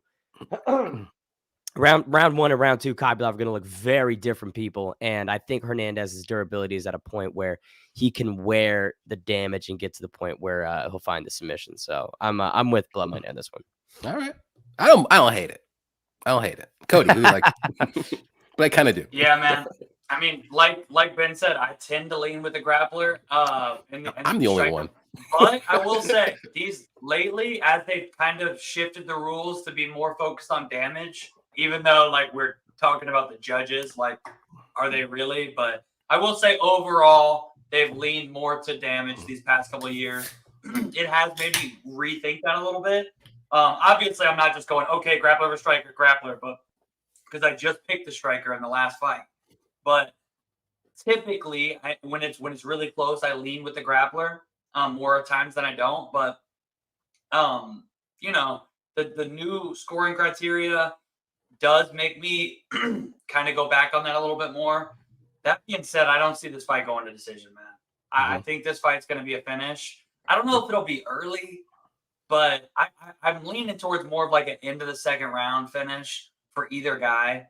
I do think Hernandez should grow, build as the fight goes on. Kopylov, we have seen slow down.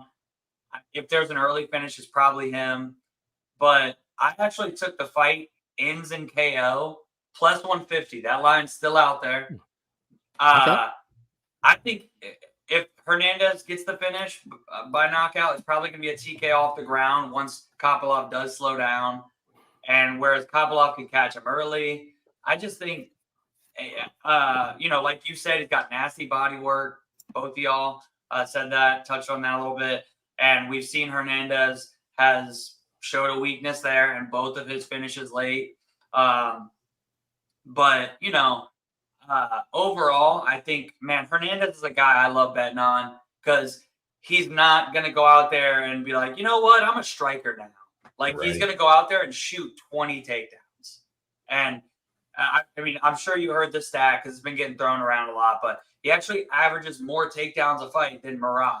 So it's like, dude, people talk, oh, Merab doesn't stop. Oh, Merab doesn't stop. That's very true. We're going to talk about that later. But, dude, Hernandez doesn't stop. This dude's pace, like, he submitted Rodolfo Vieira, and that wasn't because, his jiu-jitsu is so good. No, it was he broke him. He made Rodolfo quit. Yeah. And Rodolfo, like, I'm a fan of him. I'm a jiu-jitsu guy. I've been doing it 9 years. I love Rodolfo Vieira. I root for him all the time.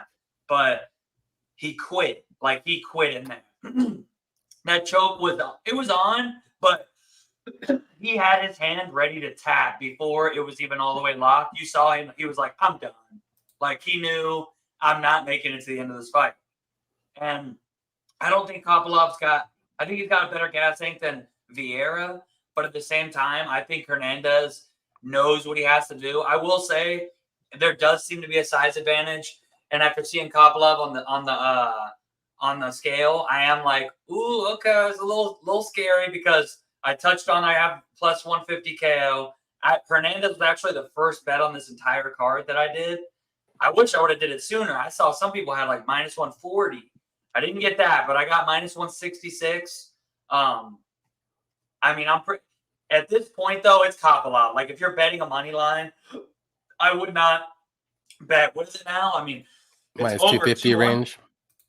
Yeah, that's crazy. Like, I wouldn't bet that. Like, at that point, I still you could still get the ins and KO. I think that covers both of them because, yeah, don't get me wrong. It's kind of a hedge, let's be honest, because if I had to pick Hernandez's path to victory, it's probably going to be a choke. It's probably going to be one of those nasty front chokes he's got. He's like me, loves those front chokes. He's got decent back control, but he typically doesn't finish there. He just uses it to tire dudes out. I'm going to say he gets the sub, but it was a little bit of a hedge, and plus 150, he still has a high chance to finish by ground and pound.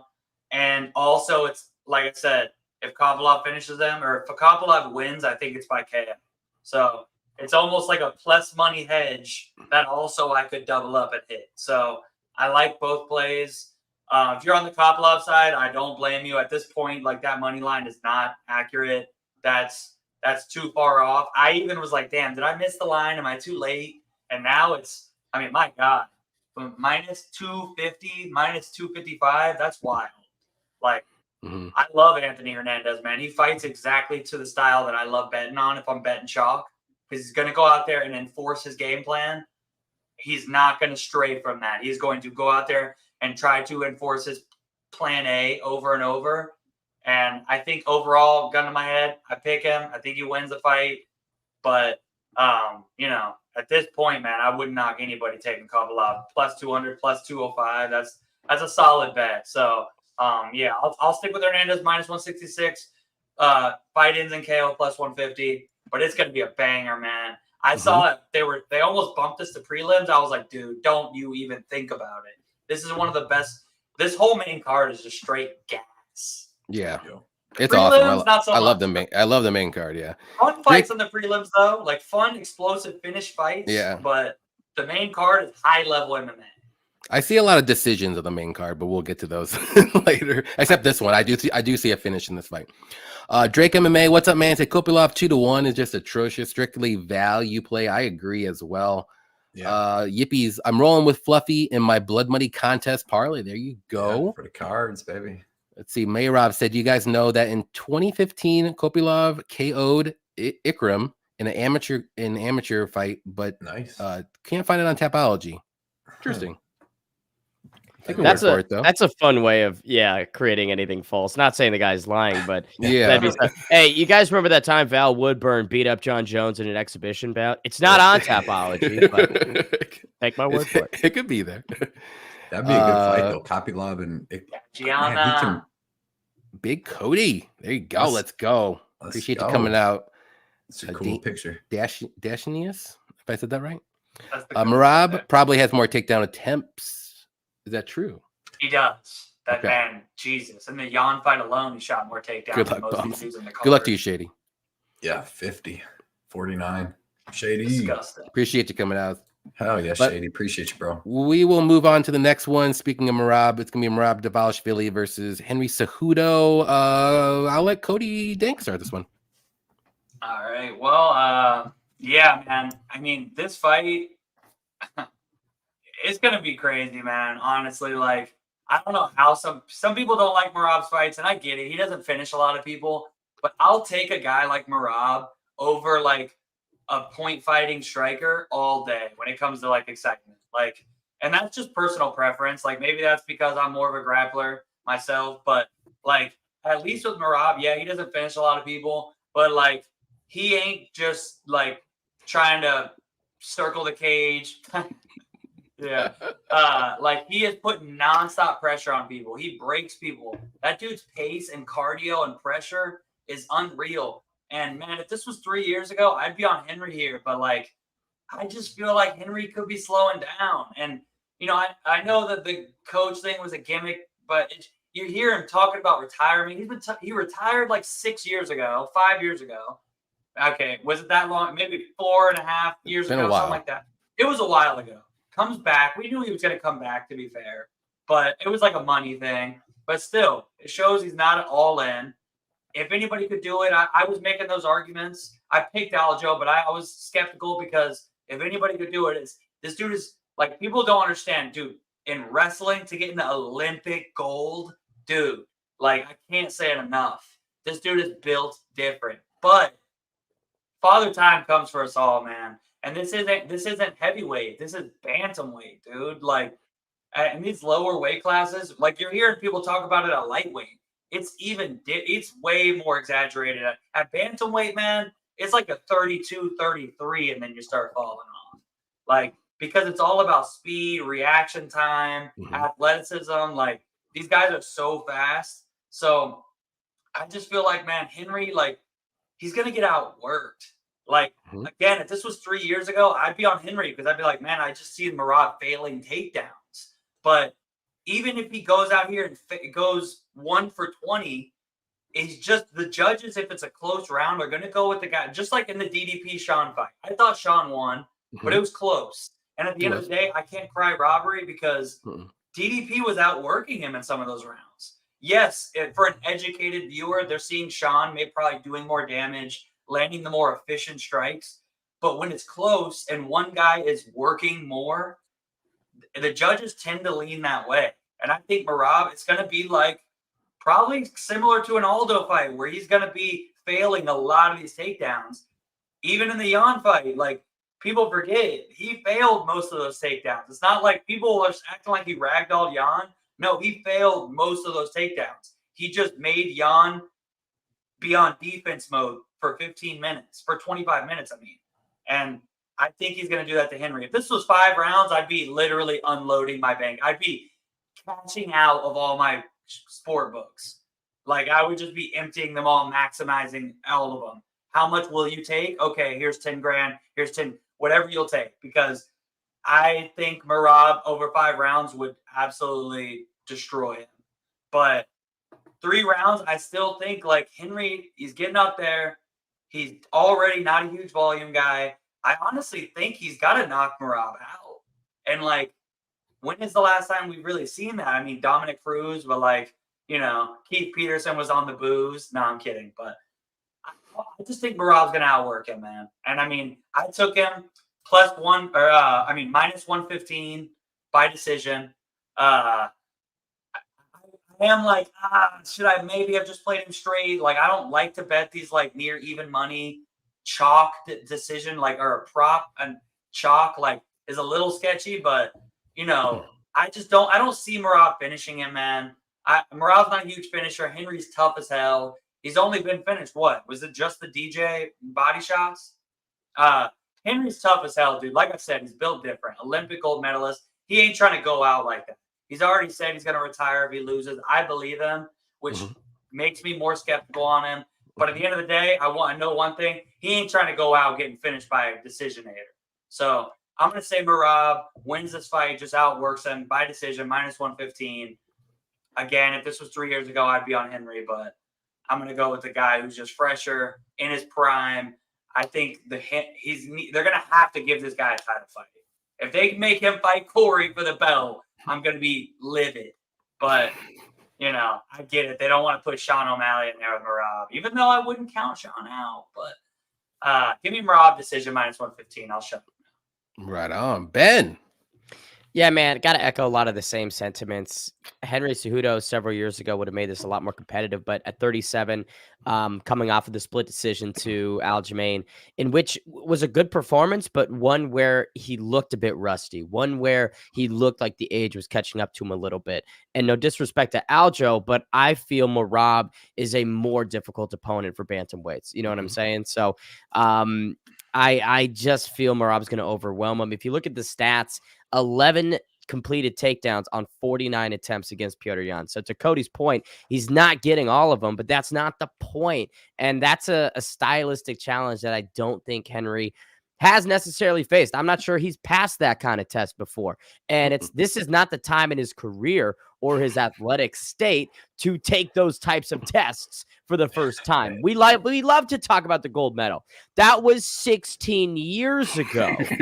You know, I don't want to sound like that guy, but in the present day, that is beyond irrelevant. It's almost as irrelevant as Merab's loss to Ricky Simone. No, I do want to say on a side note, if Henry Cejudo did not retire after defeating Dominic Cruz in May of 2020, and he kept defending the belts and he kept taking on people, we might have a real firm answer on greatest combat sports athlete of all time. But I just, man, that 3-year window, almost to the day, is just such a shame to see. And yeah, Merab's going to retire him for good, in my opinion. I like it. Minus 115 on Merab by decision. Like, that's free money, in my opinion. There you go. Defend your units, Ben. Yeah. Blood money.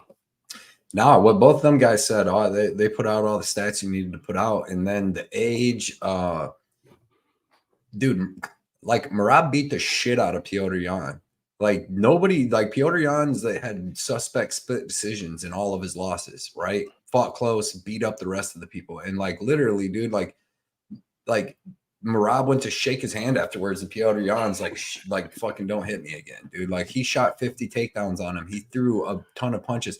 He, in the middle of the second round, was landing so hard leg kicks that he had Petr Yan just had to switch to southpaw stance and stay in it for the rest of the fight because he hurt his calf so bad. Like his striking's catching up, his cardio's insane.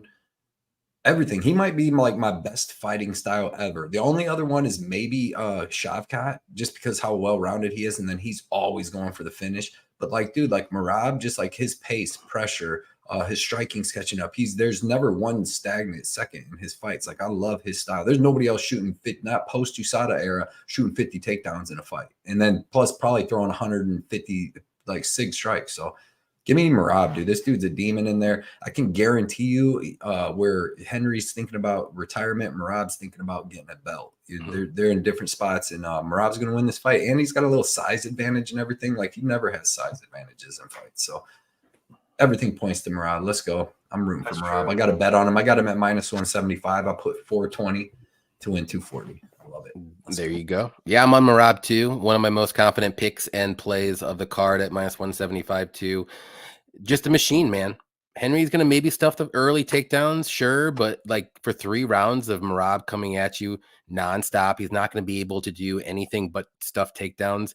Like even if you stuff every takedown, like you're probably not going to win that fight. And Merab can do it literally for 25 minutes. We've seen it 50 times, like you said, Cody, 50 freaking times shot for takedowns in a 5-round fight. That's insane. This guy is incredible with his style. I'm not saying it's the most desirable that people love to see, but yeah, if Merab fought Sean O'Malley today, I would pick Merab just because of the style. I don't care what anyone says. Show me that someone can beat this style other than Ricky Simone, and it was like the very last second. So come on. My only worry for his style would be like maybe Umar, where Umar might be able to grapple him some or something. But I could see that. It needs to be somebody able to grapple everyone. Yeah, that's the only other. But like you said with Sean or even Marlon Vera, we've seen you just take him down, hold him down. Like they're like Merab's a demon. Marlon Vera. I was thinking of Mariah. Sorry, but yeah, I like Merab too. Decision. This fight's going over. Both guys, they're tough, they're durable. They're not really the greatest finishers either. So I think Merab is just going to 30-27. Honestly, I think if you want to do the spread bet, I think it's also a good bet too. So let's see what the chat says here. That's the first time anybody's ever said my head's small in my life. I'll take it. I have a big head, dude. Performance of the night goes to Ben Davis. That kid's 50K. There we go. Oh, I also got to say one piece because Ben said the thing about the greatest combat sports athlete. Dude, all-time worst take in Joe Rogan history was when he said that Alex Pereira had a better case. And again, I'm a huge Pereira guy. Like at this point, this was before Alex won the second UFC belt. Like, but saying that winning more specifically, saying that winning 2 glory titles is better than winning an Olympic gold medalist in wrestling because they're amateurs. Dude, Joe, I love you, buddy, but I don't know what the hell you were smoking that day. That was the dumbest thing I've ever heard him say. And he said some dumb shit. That was the dumbest thing I've ever heard Joe Rogan say. They're only amateurs because they're not getting paid. What are you talking about? If only Alex got 3 glory titles, then we could have really just put a nail in the conversation. But stopped at 2, and now we. Well, maybe he can add the heavyweight title to his resume. Maybe. Fuck it. Why stop? Cut down to 70. Alex, go through transplant surgery. Take off your right arm. We always know the left hook gets it done anyways. So just take the arm off. And then Leon Edwards sent him to an early grave, and boom, then we don't have to have this conversation. I love it. All right, next one here is going to be a fun one. Jeff Neal versus Ian Machado Gary. Ben, you can start this one. Yeah, but what a cool fight. You know, Ian Gary is such a talented guy inside the ring, and that's, I think, where we should keep the conversation. Very is, talented. is his performances. The just the dissection of Neil Magny was beautiful. I love the leg kicks. I love the presence inside the cage. That's one of the big things about Ian Gary. His generalship is nearly unmatched. Getting Daniel Rodriguez out of there so quickly and so efficiently, right? He's a very calculated and cerebral striker. And what's given Jeff Neal problems in the past? Very calculated cerebral strikers that are masters of range and distance.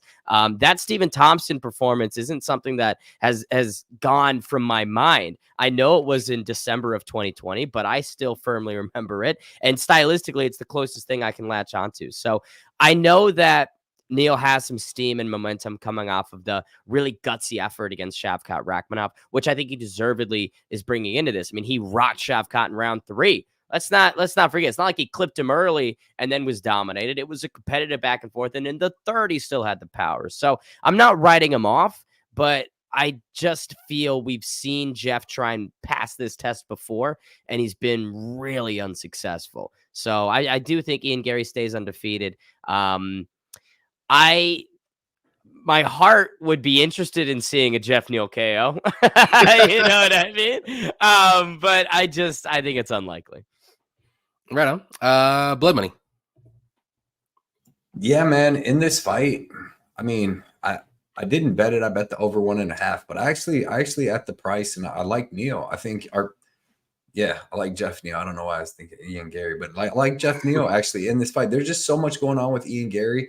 And then he doesn't have the best boxing. Like, I do get what Ben's saying, though, about like what Wonder Boy did to him, but I don't even know. I mean, Gary's good. I don't know if he has the same. He does have good boxing, but it's not like power boxing. Like what Neal did with Shavkat showed me that he can definitely hang in there with Gary, because I don't think Gary's near as dangerous. Like Shavkat was hitting him with some head kicks, hitting him with all kinds of stuff, and he was just firing back. And in that fight, he even looked a little chubby and stuff. Even Cormier and then said something about it. So I don't know if he had something going on, but I just think Gary's got a lot going on. I've seen him get dropped by Song. Jeff Neal's a dog at like plus 200. I mean, he can stay in his face. You know what I mean? And what the thing too is, like, Gary will probably win that first round because he moves around a lot. But Gary's going to be like, his leg kicks won't be as good because Jeff Neal's southpaw, so he can check leg kicks a little bit easier. And he's a southpaw that'll mess with Gary's jab, because he can just come with a straight left down the pipe when Gary's trying to just throw out a jab. So that, I don't think Gary had fought a southpaw in the UFC yet. So I don't know, man. I just think, and then by the second round of most fights, even with like Gary versus Gabe Garcia, I grew up with that, Gabe Green. Like by the second round, dude, he slows down a little bit. Even with Neil Magny, he beat up Neil Magny's leg in the second round. Neil got a little clinch going, little like the grapple and stuff like that. And like he doesn't have his crazy movement. You know what I mean? So that's where Jeff Neal can start working way more boxing on him. So I'm going to take Jeff Neal by decision. It's like plus 750. Give me Jeff Neal by decision. I'm going to say maybe he can even land a knockdown or two and get this done. I didn't bet him. I wanted to bet him all week, but I just wasn't as confident as like a Jack Hermanson. You know what I mean? But I do like Jeff Neal here. I mean, what he showed against Shavkat showed that he can hang in this fight no matter what. He's not going to get knocked out because Gary doesn't have much power in his hands. His is his leg kicks and a nice head kick. But I like the over 1.5. I really like the over 2.5 too. Yep. Did someone say Jack Hermanson? Cody D. I mean, I don't like to throw that name around. Yeah. Yeah, I like to let my bets do the talking. I don't like to, I don't like to flex too much, But this time I'm gonna brag a little bit. You guys see that Jack Hermanson bet? You know what I mean? Smooth. I took a lot of flack for that. 100 plus significant strikes, 18-1. I was called everything but sharp for making that bet last week, man. Oh, I was called an idiot in y'all's chat, in my chat, and every chat I was in on Twitter. Be like, oh, Piper first round easy. Piper any way he wants. Okay, dude beat literally Abdul Razak. I got Cody going. Low bro. I know, right? He's defending his units now. I thought I was hot on it. I love defending them a week later too. And to be fair, I was like at the point where I was like, all right, I'm taking over Johnny and Blood's chat. Like, let me shut up, because I was like, I planted a flag and was like, Come at me. That's what you gotta do. Who do you think's gonna win here, Cody? Yeah, I mean, dude, honestly, like, Cody, this could be our Jack number 2 because I'm sitting over here like all week. I've been pussyfooting around on this one, man. Like, I'm just like, this number's not right. Ian's got so much going on. I don't care about something was not adding up with that last pullout. I truly think he mentally broke and was like, and maybe that was a smart move. Maybe not for the fans, but like for him, maybe he was like, dude, I'm not all the way here. I need a reset. But I think this is a tougher matchup, dude. Like you said, southpaw, big power, big boxing. I know he's had some bad performances, but like, look at what he was dealing with, dude. He had a near-death experience. Like, I mean, dude's had some serious health problems, and I don't know, man. I really feel like Jeff Neal is gonna have a power advantage here. Everybody's talking about his hands. What about those head kicks? Because if there's one thing I've seen from Gary is that chin is up there, man. That chin is in the sky as he's throwing some of these shots. And I know that like anybody can get clipped. And if there's one thing about Song Kanan is he does have power. But like if Song Kanan can drop you, I mean, Jeff Neal can put your lights out. So like the bad thing is like this knockout prop, like plus 350, like it's not like it's all right, but it's not. I was hoping to get like even better. I'm trying to figure out how I want to play it, and I'm not feeling rushed because the line isn't really moving. Like it's up, down, but it's right around 2-1 for straight, 350 for knockout. You really actually kind of, I haven't really been thinking about it, about playing a decision prop, but honestly, like looking at it now, plus 650, plus 700, like, I mean, because I wouldn't be, I think a decision is definitely on the table, man. That might be the play, man. I'm trying to figure out how I want to bet this, but I know one thing's for sure. If I put a bet on this fight, which I think I will, it's going to be on the Neal side. I don't know if I want to do a little something on the decision, a little bigger something on the KO, or just take him straight. I'm trying to figure out how I want to do it, but I just feel like this isn't a biased pick. Like it's not because I'm an Ian Gary hater. It's just I really honestly think that like soon we're gonna see Gary get clipped and get finished, and Neal could be that guy. He's got nasty head kicks, good boxing, good power. He's gonna have the advantage on the inside. He's not gonna be afraid to get into that range and exchange. And I honestly, you saw that stare down, like.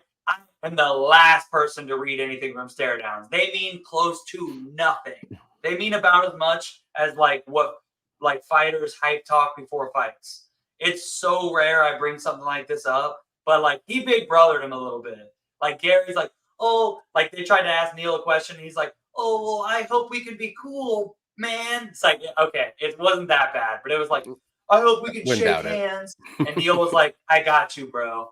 And then like when they stare down, he was like he was staring through Ian's soul, and Ian's like, oh, shakes his hand twice, like relax, bro, like keep that same energy, bro. And Neal's like, thank you for making that shirt. It motivated me. I was like, ooh, I was kind of, but it made the hair on my arm stick up a little bit there. Like Neal's coming to fight, dude. Like I think he really is showing up with there's another guy in one of these next fights we're going to talk about that I think has also got like a chip on his shoulder. I think Neal's showing up like to bang. That's the only thing that would scare me off the decision prop is I think Neal is like, he's showing up in this fight like he's got something to prove. He did not like the banter from Ian. I think he really wants to be the guy to shut him up. So I got to go Neal, man. I don't know how I want to bet it, but I'm going to take Neal. I want to offer this, Ian Gary has had one bad moment inside the UFC. Are we inflating the importance of this one moment? You know what I mean? I just want to offer that because that's a hype. That's a very fired up Coty Dankh. And when Ian Gary does and just leg kicks, controls, ends up winning a decision. Like again, he trained with Charles Oliveira for this fight. We're betting on him getting cracked. Who better to get cracked and recover than Charles Oliveira? Right? So I don't get me started, Ben. I just want to say, I feel we're taking a moment and we're blowing the importance out of it, and it's clouding the reality of what could potentially happen. If this looks a lot like the Neil Magny fight, I wouldn't be stunned. I would say the Jordan Williams fight against Ian Gary was a little concerning in the beginning. And Jordan Williams, I'm sorry, man. I'll throw that out there. I will say that. Got a dope personality, but like, bro, Jordan Williams was kind of putting the pause on my boy Ian Gary. Like, it was his debut. Sitting there watching, like, yo, this guy. He did get the knockout. Good. How'd the fight end? How'd the fight end? As Sean O'Malley would say, how'd the judges score round 2? You know, same thing with Song. It was scary, but he still got the finish. But he's definitely gotten better since then, though. Like, for sure. That's the only like worry other than the Song fight, I would say. Right. From mine's just disrespectful. That's all.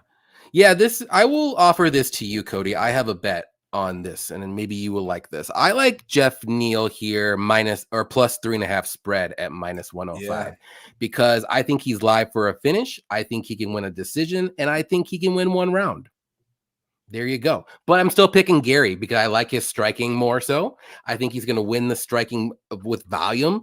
But Neal can land those moment shots where he's going to do more damage. Maybe he does get a knockdown. He steals that round, and then you win your bet right there. He has that ability to do it, and he's no bum. I think this is going to be his best and toughest competition as of yet, Ian Gary.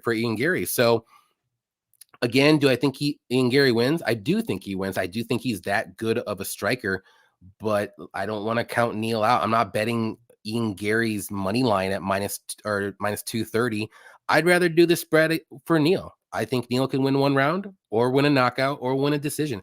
I do think this fight goes to decision too. Both guys are pretty durable. Both guys, they're going to throw a lot of volume, and it just takes one shot, obviously, to get a knockout here. But I mean, we've seen a good chin from Gary against Song right there. He can get up. He recovered quick. He did better in the second and third. Got a third round finish. And then Neal's as durable as they come. He lasted that long, and I'm sure he wasn't 100% in Shavkat fight, and he lasted till the very end of the third round too. So I think this fight goes over 2.5. I like more so Jeff Neal plus 3.5 spread at minus 105. I think that's a fantastic bet. So that's just me. I like that one. I'm defending my unit right there. And I picked Gary. I'm doing the spread on Neal here. But let's see what the chat says. It is interesting. I don't usually do too many of those spread bets because I do think sometimes the judges kind of screw up the judges' scorecards, but I think he can win a round in this fight. Let's see. I was going to say something. Who did I forget? Let's see. Yeah, even John said, what's up, John? He said, when Neal fought Shavkat, he wasn't 100%. Yeah. Didn't he miss weight? Like you said, Cody? I can't remember. I don't know if he missed weight. He was just chubby. Like, he didn't look like his regular self. Plus, he had pulled out like a couple months before that for something. Oh, yeah. And we got Shafiq in the house. What's up, Shafiq? Appreciate you coming out. Good to see him, man. That's my dude. Let's see. Gary is an improving fighter and has a lot of heat from the community. He could lose, but more than likely he'll win. I agree. I think he gets it done by decision. And Octagon says he see this one's going to decision as well. Oh, he did miss weight too. That's what Jeff said. There was something up, man. There was something up with him. And he still fought like a beast. I can guarantee you in the third round, Ian Gary is not going to grab him and take his back. And that is very true because Shavkat was at the point where it's like, I got to do something stupid here. So let's go. Because he couldn't knock him out. No. Like Shavkat was like literally trying to knock out Gary, and Gary was like, nah, or Neal. And Neal's like, no. He's a beast, dude. He was coming on tough in the third round. He had him rocked. Yeah, no, Neal, and that was another guy who kind of leaves his chin in the air, has a little bit of the tall man defense. Now, Shavkat's chin is next level because dude ate some shots from Neal. Right. Yes, he did. Like once Gary stops moving, like if Gary once he stops moving and has to get in a dogfight with Neal, if that happens, like Shavkat had to, don't know if he's eating the shots Shavkat was eating, dude. Shavkat ate some big shots from Neil. Dude, the shots Neil was hitting Vicente Luque with. I know it's a different fighter, but the dude cracks. Yep. It would be funny if Ian Gary sat and ate 9 uppercuts in a row instead of talking. His chin is next level. Vicente's watching cage side like, how's he doing that? That was I love Vincente, so that one kind of hurt me. I was on Jeff That Neal was for tough that. to watch. I picked Jeff Neal. I think I was on the Luque side. And I got Neal. He was like plus 185. He was like plus 185 in a fight. I that was gonna know. be I thought standing. Luque was going to use some wrestling, and he didn't. The guy just Jeff Neal can be taken down. That dude has phenomenal. yeah, he does have very. I mean, Shavkat even tried. He's like, nah, we got to switch it up. Yeah, he's like, all right, we're going to strike. Now we got to strike. Well, that's the good thing about Shavkat. He could do literally anything. Co-main event time: Robert Whittaker versus Paulo Costa. I'll let Blood Money start this one.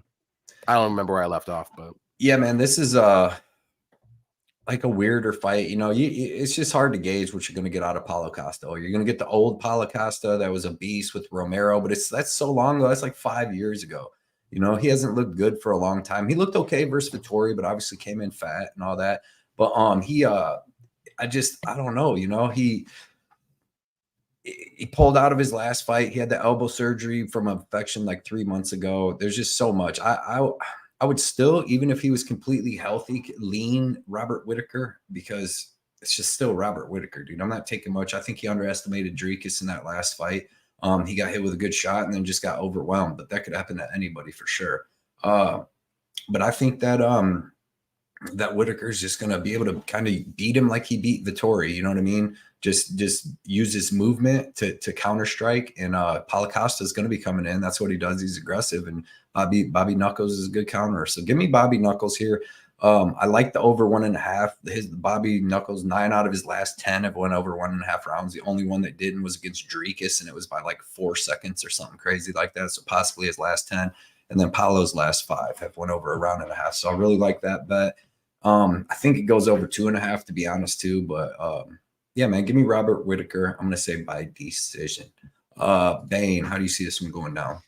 Yeah, I completely agree with you. Which version of Paulo Costa are we going to see? And again, we've only seen him inside the UFC compete 4 times in 5 years. So it's not like the guy's a frequent commodity on these cards. And the Luke Rockhold performance was just so frustrating. I think that was my main takeaway from it is you should be absolutely blasting through Luke Rockhold. You know what I mean? Like this should not be a back and forth. You shouldn't be fighting as sloppy as you are. And I don't know. I mean, the headspace for Paulo is just a confusing thing. Robert Whittaker, on the other hand, you could have this same thought of, okay, how is he going to bounce back? He really didn't look fantastic against Dricus, and the chin has now been cracked again. You know, he got stunned by Cannonier. He got put down by Adesanya, now finished by Dricus. Like, Paulo does have the power to end Whittaker. I just don't think he's got sophisticated enough striking to get it done. I don't think he has enough depth in his offensive arsenal, and obviously grappling is probably not going to be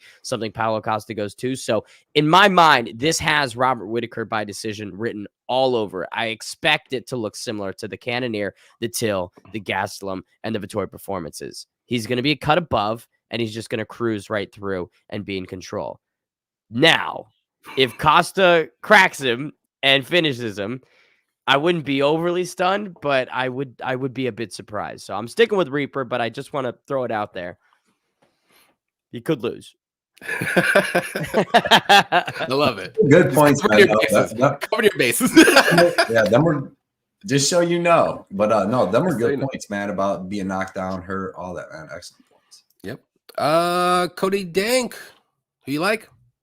Yeah, man, this was the other fight I was talking about when I said that I think there's another guy on this card who seems like they got a chip in their shoulder, dude. I don't know if I've ever seen Rob as fired up as he seemed in the lead up of this fight. Like, again, like I said earlier, like I really don't like making these type of points on my breakdowns because it typically goes in one ear out the other when it comes to like pre-fight talk. But Whittaker isn't that guy, man. He is not. He gives you the cookie. That's why people don't really. He's not somebody who's going to give you these hot takes. He doesn't care. He's going to just be honest.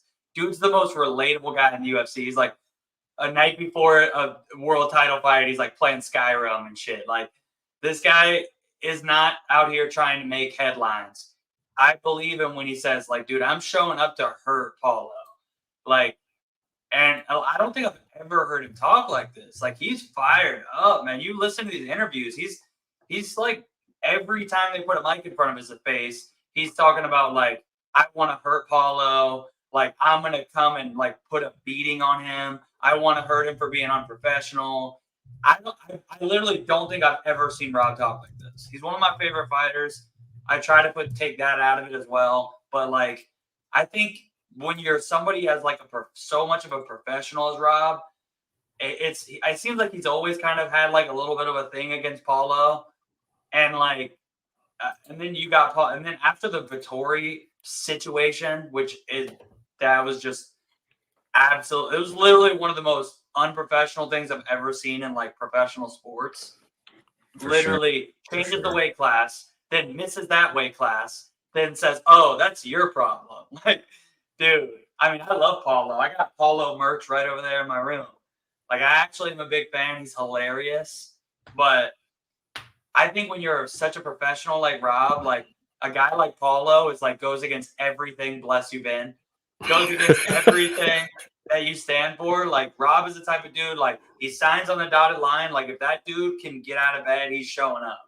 And then you got Paulo, like, missing weight, changing weight classes. Then he doesn't even, like, accept responsibility for it. Like, I think Rob, and not to mention, he's like, this fight has been booked twice before. Like, both those times Paulo pulled out. The last time he made a big joke out of it, like, "Oh, I'm never going to fight Rob. Like, that's a dumb fight." Like, pretty much saying, like, that's too much risk for not enough reward. And I, can't really blame him, but, like, next time maybe come up with a lie, because people don't like to hear that.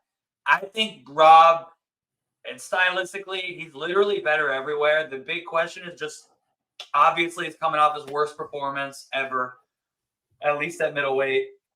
I guess if you want to say the Wonder Boy fight, but, like, we know he just shouldn't have been at that weight class. Rob might not be the tallest guy, but, like, people forget, like, dude's solid, bro. Like, he's not small. Like, Paulo is bigger, he's got bigger frame, but, like, I don't know, man. Rob, like, when he's in the cage, like, he's filled out, man. He ain't small. And, like, obviously everybody looks a little small when they stare down with Paulo. He's enormous. But, like, I just feel like Rob's got him covered everywhere. He's a better striker. He's going to outwork him. He's going to – dude, people are like, "Oh, the power, the power." What power? Like, you talking about the guy who couldn't put Luke out? Like, and I know that's MMA math, but, like, what's the last Paulo finish, guys? Do you guys remember? It was Uriah Hall 6 years ago.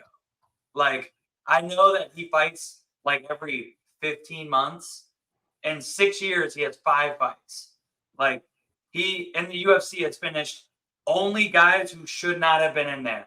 Freaking Aluwe Bangbuse, washed Johnny Hendricks, who was fat as hell in there. I actually remember that. I was still in Cali at the UFC gym, watching on the projector. But and then Uriah Hall, and then since then it's like, I mean, I get, like, the Yoel performance. That was a solid performance, even though honestly that was a really close fight.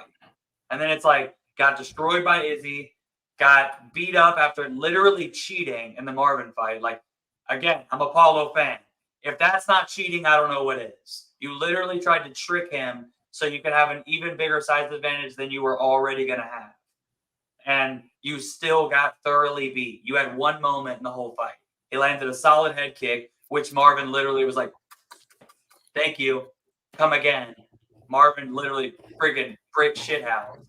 But, like, when has Paulo shown this power, dude? He looks like he's a guy who would be knocking guys out, but we haven't really seen it.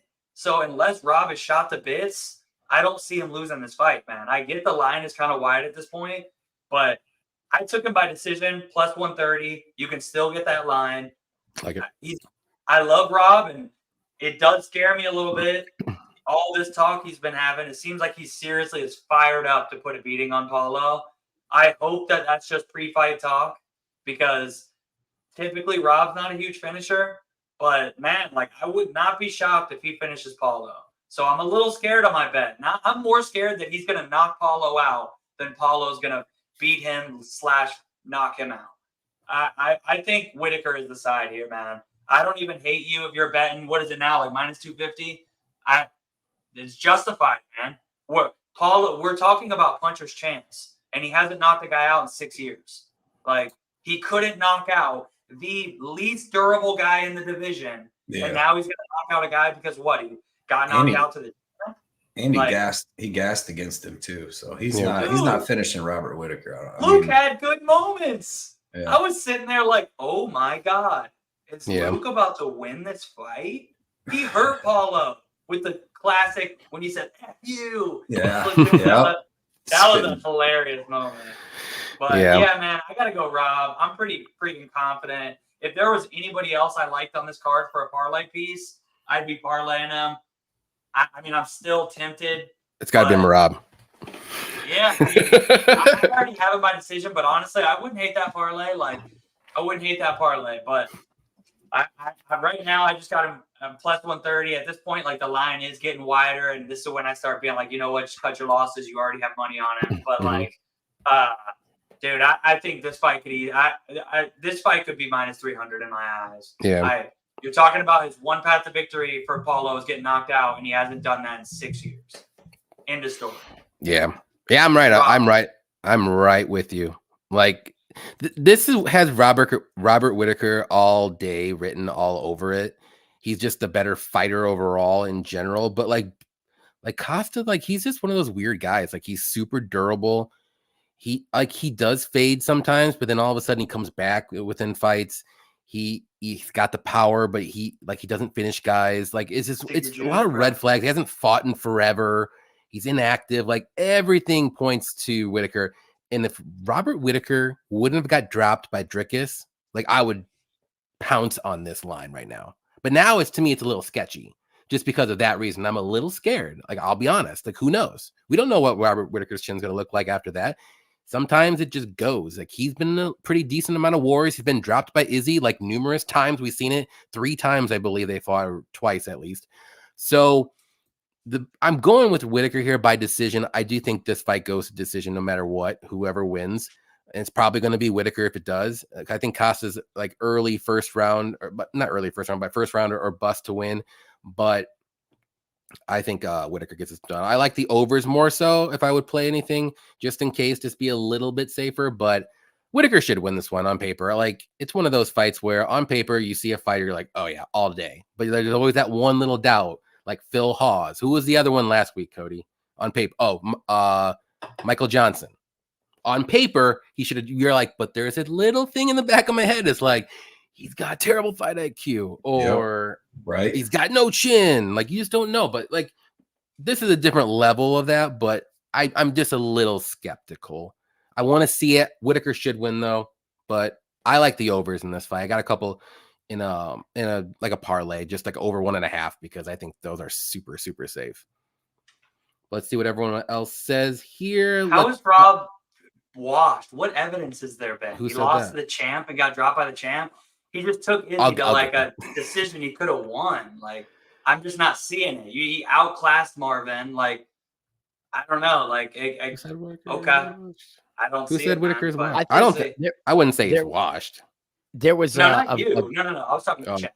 No, I know. I'm just saying I don't think he was washed either. Now, there was a tweet I saw earlier about Dricus' success.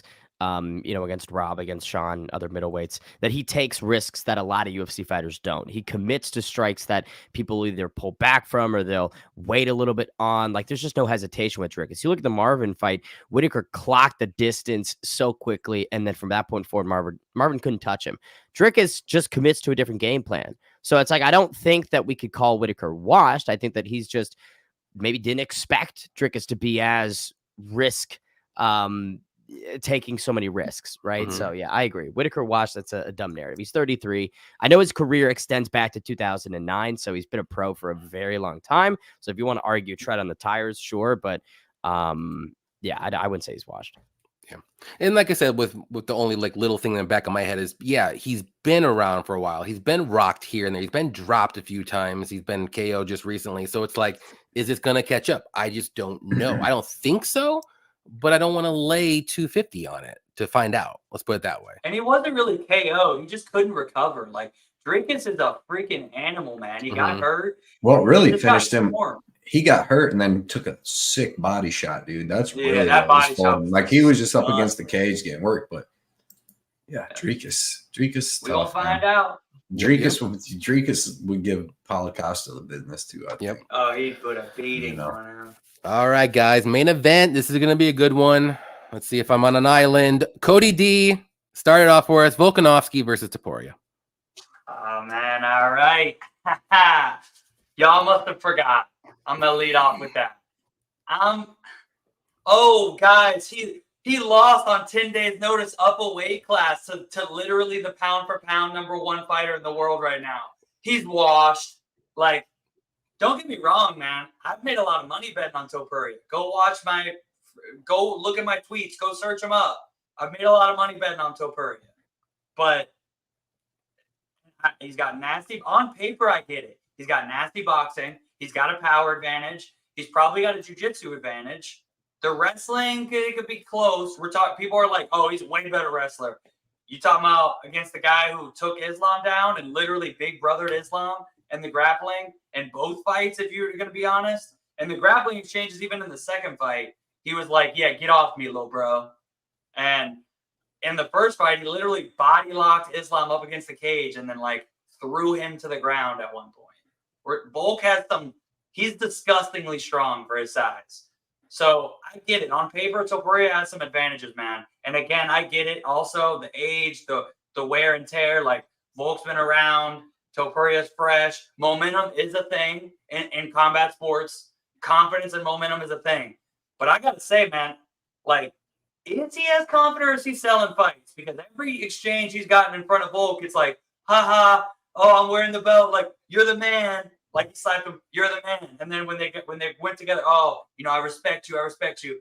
So it's like, I think he's just kind of selling. So it makes me like, maybe I like Topuria more. Maybe it's just a facade. He's literally doing the Connor thing. And I hate when people say, yeah, no, go ahead. I was saying he has to do that because Volkanovski is the nice guy. You can't nice guy Volkanovski. You have to go full heel. Otherwise, it's just going to be stupid boring.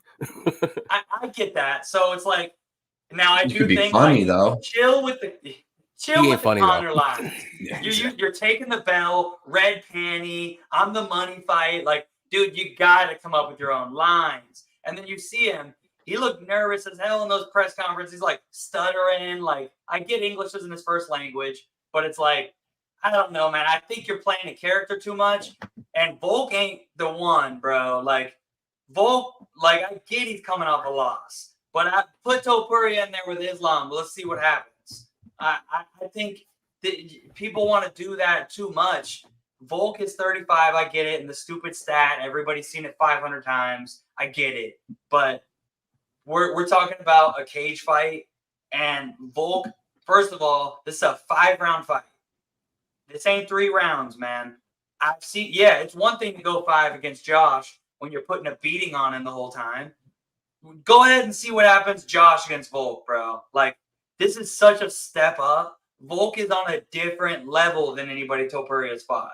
And there's a reason why the UFC didn't give Topuria max. Because I'm telling you right now, if they would have made that fight, we wouldn't be getting this title fight right now. Because I'm telling you, Max would put a beating on that man. I actually think that might be a worse stylistic matchup than Volk. And I just think he ain't taking Max down, at least not more than twice. He ain't submitting him. And in those 3rd, 4th, and 5th, Max would unload. So they kept him away for a reason. That was very smart from the UFC. They need some fresh blood. But the fact that I was able to give Volk at -110, okay, man. And like, if he catches Volk, it's a cage fight. If he knocks him out in the 1st round, the haters are going to come. Told you. You're a square. I'm sorry if you bet. If you think Topuria, I won't say a square, okay? There's sharp money. I know a lot of great bettors that are on Topuria. I get it. But like to think that is like easy money against the greatest featherweight of all time. Are y'all forgetting what happened in that Cyril Gane John Jones fight? Everybody was like, "Oh, Cyril Gane, oh, new blood, oh, John washed, too old." And then a month later, everyone's, "Oh, well, that was easy fight for John. That fight doesn't even count because Cyril was unproven." It's like the narrative just directs these lines so much. If that Islam didn't happen, Volk would be minus 240, easy, maybe higher. That this line is literally only close because he just lost. So I could go on and on, man. But at the end of the day, I'm going to go with the more proven, more experienced, one of the best fight IQs in the UFC. I get he got caught, man. I get he got caught. Islam is on that same S tier level. But Topuria I got to see more. He's got power. He's got good jiu-jitsu. But is he going to take Volk down and submit him? That's not happening. If that happens, clip this and come tell me. Because that ain't happening. If Topuria wins in any way that's not a first or second round knockout, I will be shocked. Cody, do you have a bet on this fight? What'd you say? Do you have a bet on this fight? Minus 110. Bull. There you go. Love it. I put some big money. I can sense it. I can sense it. Yeah. I mean, Love I it. was just like, am I going to get less money on the go? That's on crazy. the go to the division? That's what I was waiting for. But I'm not going to get greedy, bro. Minus 110. Somebody That's take good. it away because I won't There you shut go. up. You can take All right, this mic Ben, off. go ahead. Take it away from Cody real quick. Sure. Let's start with this. Ilia Topuria has 2 top 15 wins. One against, of course, Bryce Mitchell, and then the other against Josh Emmett. No top 5 wins. And again, I just don't rate his level of competition. I would say that the Chad Mendez and Jose Aldo that Volk beat in 2018 and 2019, respectively, are harder opponents than anyone that Ilia Topuria has faced. I would put those two above Mitchell, above Emmett, above Jai Herbert, Ryan Hall, Damon Jackson, right? It's just not a high level of competition. Volk's been up here for years winning against these guys, you know? The fact that this is kind of tight odds is pretty ridiculous to me. And I want to say, yes, getting knocked out cold 4 months ago is not fantastic. That is a concern. We'll see if the durability has recovered. Yeah, he didn't go right, in no for shadow sure. realm. Yes, he did.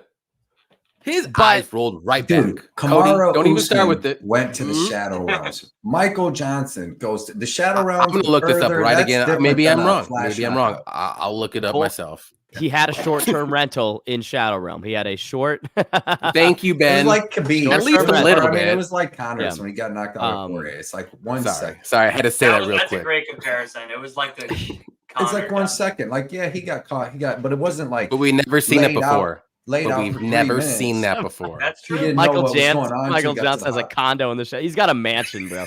Michael Johnson. He's got a 9-bed, 6-bath inside the Shadow Realm. Him and Phil Not Hawes. like that. Not Phil like that. Hawes. Not like Phil that. Hawes No, is we like selling MJ. space there. He's the fucking realtor there. He's the king, dude. Yeah. No, but I to take it back to Volk versus Ilya, the things that led to Volk getting KO'd in that fight, I think, are equally as important as the finish itself. He said, "I've been drinking for 3 to 4 weeks. This is on 10 days' notice. I thought this would snap me back into it."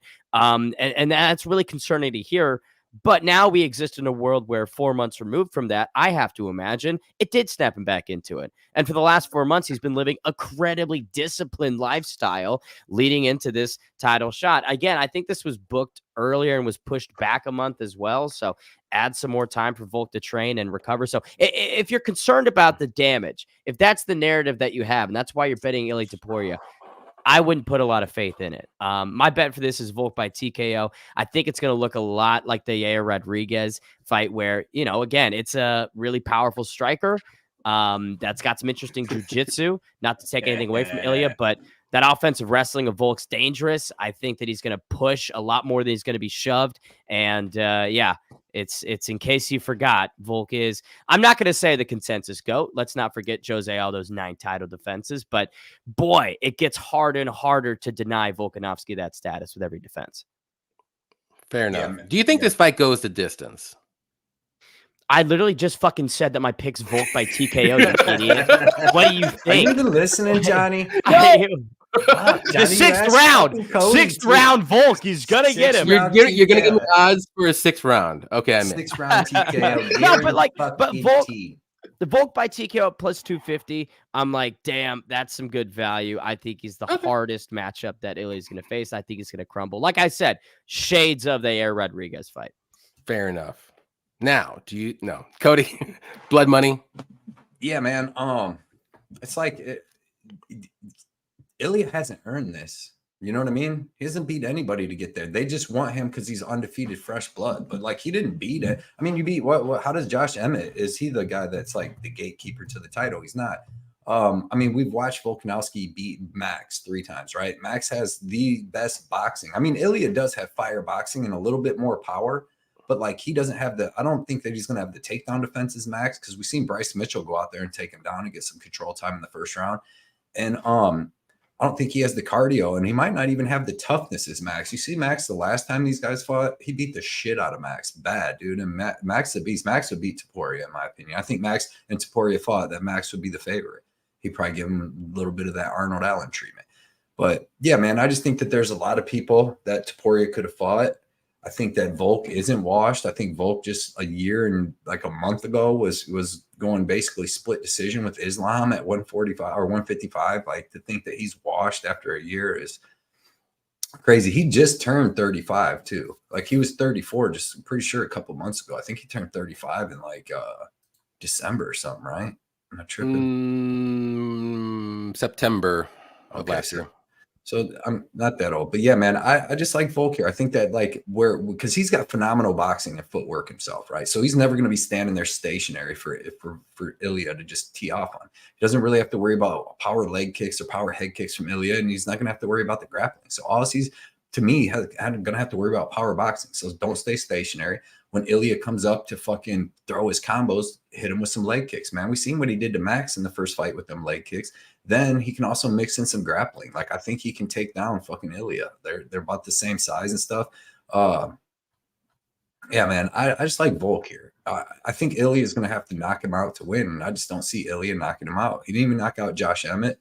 5 hard rounds. Josh Emmett took a beating, but dude, and not only that, but that's how you know the UFC wanted to set this title fight up. You got the undefeated Topuria, but they gave him Josh Emmett. Josh Emmett's a fucking boxer. He can wrestle a little bit, but he's not going to wrestle, and he's really not going to leg kick. So he's only going to box, and he's 37 years old, and he's smaller than Topuria. That was a setup match for Topuria to look like a beast, which he did. But to go from that to fucking Volkanovski is crazy to me. So let me get Volkanovski, man. I think he MMAs this dude. All right. Here it is. The baby go. Here we go. I want to just lay this scenario out, why Ilya is getting a title shot here, because Max Holloway, who is clearly the second best featherweight in the division at the moment, probably can beat Ilya. I will agree. He will never face Alex ever again. So let's get that right out of there. Yair versus Brian Ortega, for some reason, they're making that fight again. So those two guys out. Evloev just recently fought Arnold Allen. Those guys out. Those are your top guys other than Ilya. Somebody had to fight Volkanovski, and Ilya's looking real good right now because he's the only one that's left. And I'm not saying that's the whole reason, but that's probably some of the reason for one. Now, let me get to my pick. I love Volkanovski. I really do. I think he's amazing. He's the GOAT of the featherweight division. But I've always told myself this, and I don't care who's Ilya's fought and hasn't fought or whatever, but I've seen it. Like, this guy is the most comparable to Volkanovski in the featherweight division than anyone. He's got the wrestling. He's got the grappling to stay with Volkanovski, and the striking. He's durable. We've seen him take tons of shots from Josh Emmett. He took him like a champ. He's got pretty good cardio. He went 5 rounds with him. He had a wrestle in the 5th, so maybe the 5th round is a little dicey for him, but that was his first time, I believe, for 5 rounds, and he looked pretty good, and he won pretty convincingly. Yes, it was Josh Emmett, but he still did it. Now, what scares me is that little KO from Islam. And I don't care if it was short notice. I don't care if it wasn't all the way Shadow Realm. It was half Shadow Realm at the very least. We've never seen that before from him. He's 35 years old. He's getting up there. Could that be the time again? Now, I don't know. We don't know. So I'm not betting a side here, but my pick, and I told myself this when I saw Ilya start fighting and progressing up the rankings, is this is the guy that could beat Volkanovski, because nobody else in the featherweight division is going to be able to beat Volkanovski. Maybe until he's 40 years old, then somebody will. But Ilya is the only guy I think he could beat him, and I'm going to pick him. And I don't have a bet on him because I'm not betting against Volkanovski, but I think he can win. I think it's going to go to decision. I think it's going to be super close, but I think he can win it. And that's my pick. Let him hang, Johnny. Defend your units, bro. Come on. I don't have any units on this bet, but I'm throwing it out there. Like, this is the time. Maybe it's not this time, but maybe it's the next time around when Volkanovski's 38 years old and Ilya's 30 years old. Then what are we talking about here? Do we pick Ilya? Do we pick Volkanovski? Then we probably will have to pick him if we see more. If we Ilya see more, 38 featherweight. Just about your knockout thing though, too. Like Kamaru's the same, pretty much. He's older than Volkanovski. He got head kicked into the shadow realm. He said he didn't know what was going on for like 30 minutes. He didn't know where the fuck. Like, he didn't wake up till he was in the ambulance and stuff. And he fought like 6.5, 7 months later and was fine against Leon. You know what I mean? So I don't think that was 6 months ago. This was like 4 months, a little over 4. He's cleared by the doctors. Sorry, I'm nickel and diming those weeks. He's gonna teach him a lesson, especially after he's talking all that smack at the presser. He has some respect, Ilya. Like nobody I said, you got to go full heel if you're gonna go up against Volkanovski, who's the nicest guy in the freaking world. Everybody loves him. So why would you go up against somebody like that? That I ain't gonna do that. Funny. That's his problem. He's a little vampire, and he's not funny. Wow. I gotta call people names, Cody. Okay. Everybody on Ilya Topuria team is wearing turtlenecks, which I think is funny. I was watching an interview where the translator came in and he had a turtleneck on, and I was like, that's kind of goofy. But I agree. You got to go full heel. Changing the Instagram, you have to. You got to sell in the fight. Easiest fight. Yeah. You still got to be a funny heel. Yeah. You ain't funny. Here's the thing. The language barrier. The language barrier is, I think, hurting Ilya a little bit in the comedy category. I'm going to give him some slack there. He's telling all the fans, shut the fuck up. I think it's just do your own lines. You got to stop doing the Connor thing. And then you grab the bell and do the – you're literally, like, watching Connor highlights and saying, like, okay, yeah, I'm going to do the same thing. Like, come on, dude. Like, you got to carve out your own thing. You don't need to, like – it's not a language barrier, he's not the only one who did that. No, numerous people have done this. It didn't work for any of them. Are you sure? Do you have a record? I want proof. Like, literally, ain't no shit talking. The same word for word lines is tough. Yeah. Listen, we can go back and forth. I'd take that over becoming a far right idiot like some UFC fighters and going down that route of trying to pander. At least he's got his own personality. Let's put it that way. No, I do. I really think like the dude's English is not his first language. He clearly doesn't like. It would be better if he just shut the fuck up and let his performances speak. But that's true. Don't put more extra pressure on himself, but we'll see. Yeah. If I'll say this, if Ilya can't beat Alexander Volkanovski, who the fuck can at 145? That's that is what to I'm Johnny's saying. If Ilya can't get it done, I don't see anyone beating him. The thing is he fucks everybody up. It's like, dude, like I would like to see Ilya versus Yair. I would like to see something like that. Like, dude, like I would pick Volkanovski takes these dudes that are top 5 that beat the shit out of people, and he beats the shit out of them. Like, I mean, Ortega had him in that little bit of trouble, but other than that, it's like, bro, he beats dudes down. Like, he's like a Khabib where he ain't really losing too many rounds or nothing. He's beating every part of your body up like the whole time. Dude, 3 people Ilya likes to plant and throw those boxing combinations, man. I think Volk's gonna be chopping those legs. Even against fucking Bryce Mitchell in the second round, he's throwing these big looping combinations, missing him, and Bryce was touching him a couple times in the second round. Like it was weird, and he kind of looked tired. Like it was fucking weird. And then he hit him with the big shot and choked him out. But like, bro, if you're missing on Bryce Mitchell like that, and he's stepping back and jabbing you like in the second round, what's Volk gonna do? And I think it was because they had to grapple in that first round. You seen him grapple against Zalal, and he got tired. He was short notice then too, but this dude stays in great shape. He ain't never off the couch. So I think grappling might tire him out a little bit too. So we'll see. Have we seen anybody kick his leg? I don't think I've seen him eat a leg kick. Bro, he's been in there with Jai Herbert and fucking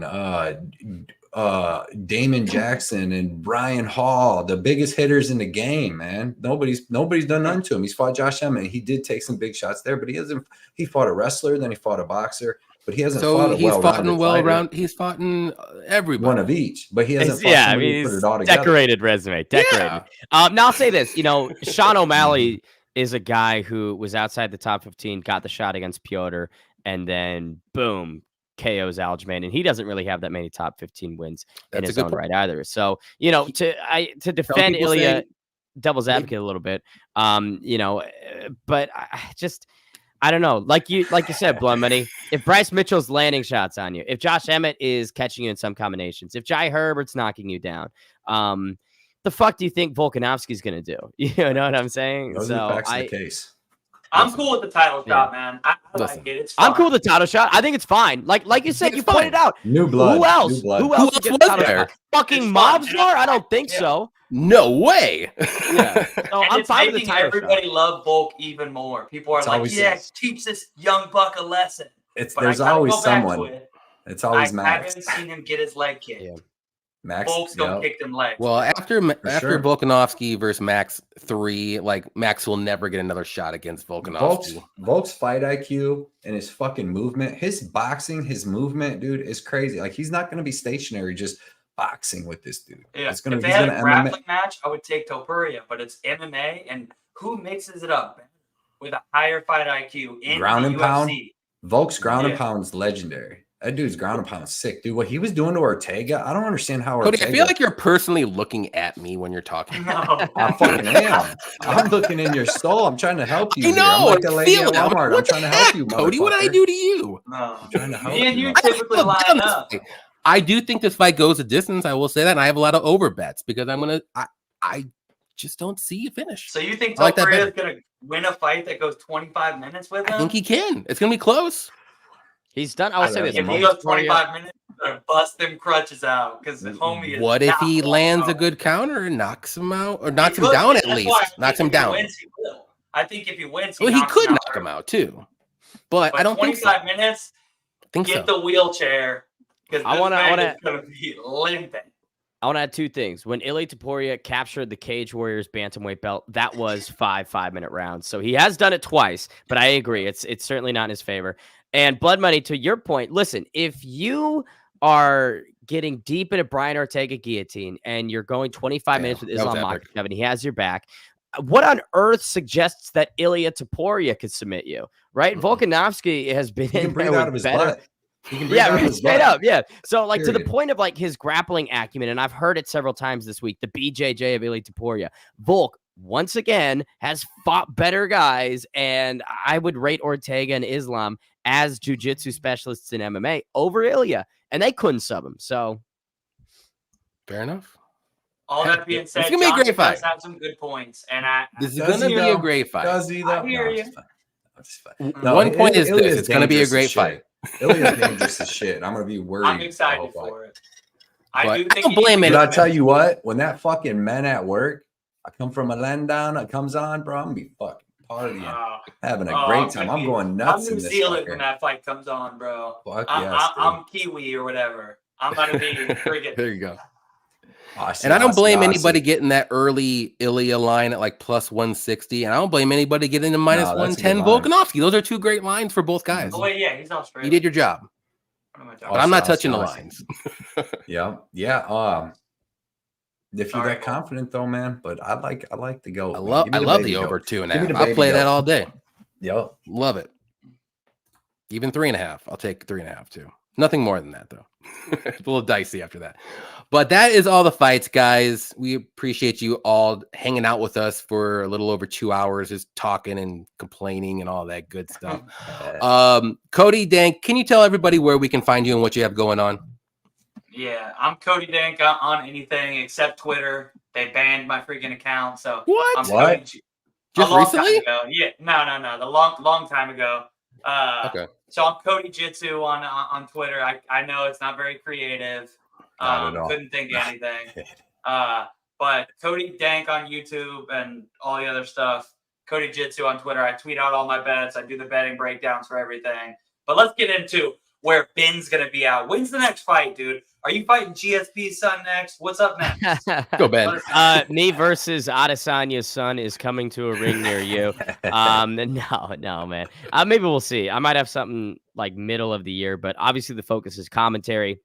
And speaking of commentary, make sure you tune into Triller TV on Sunday for the World Championship Sumo Grand Prix finale. We'll be on the sticks for it. You don't need to pay at all. Just make a free account and you get to watch some sumo wrestling with yours truly doing the commentary. That's awesome, I'm tuning in. When is it again? Sunday. It is awesome. No more football on. Yeah, Sumo no wrestling it is. There Can you you go. bet on it? Sumo Can you time, bet baby. Can you bet on Can sumo? bet on it. Yes, What? you can bet on it. We've got What? Kenny White, Vegas odds maker, who's a veteran of the betting scene. He's creating the lines. And I'll say this, we had a couple huge upsets. So, there's some money to be It made. could be the chance to do it right now. Get those plus 900s, and maybe they'll get an upset. Nice. Dude, I'm tuning in 100% because Ben is fun as hell. I'm gonna hear you Commentary guy. commentate some sumo, bro. That's Dude, right. it's fun, man. This will be our third event, and like they're 2.5 hours, so it's a pretty tight broadcast. And the crowd fucking loves it. We've sold about 4,000 tickets to Prudential Center. Yeah. So Nice. yeah, it should be a really fun time. Dude, Sweet. Sumo's fun to watch, man. Yeah. Blood Money. Where we can find you at, man? Just Blood Money on Twitter and YouTube and Instagram. But I just want to say good luck to everybody tomorrow. Definitely, if you guys should already know Cody and Ben, check out their channels. Their links are down there. Check out their Twitter, all that stuff, because they put out these dudes. That's why we love getting so many different people on the show, because like these dudes put out a ton of entertainment. Like they put out some funny stuff. Big part of the MMA community. So we love having people like this on the show. Great chat, great everything, and I can't wait to have these guys back. And they did us a solid too. We had a couple people pull out and came in, man. So really appreciate it. Can't wait to do some more stuff with you guys. So I just really appreciate everybody that came out in the chat and everybody that came out. Had a good time. You too, JohnnyKpicks. Right on. Yeah, I'll echo what Blood Money said. Appreciate the chat showing up, hanging out with us. Appreciate Cody and Ben Davis showing up as well, hanging out with us, having some fun. Definitely check them out. Link is in the description. And hope everybody wins their bets. And let's see if Ilya can pull off the upset here. Why not? Take care, guys. Let's go.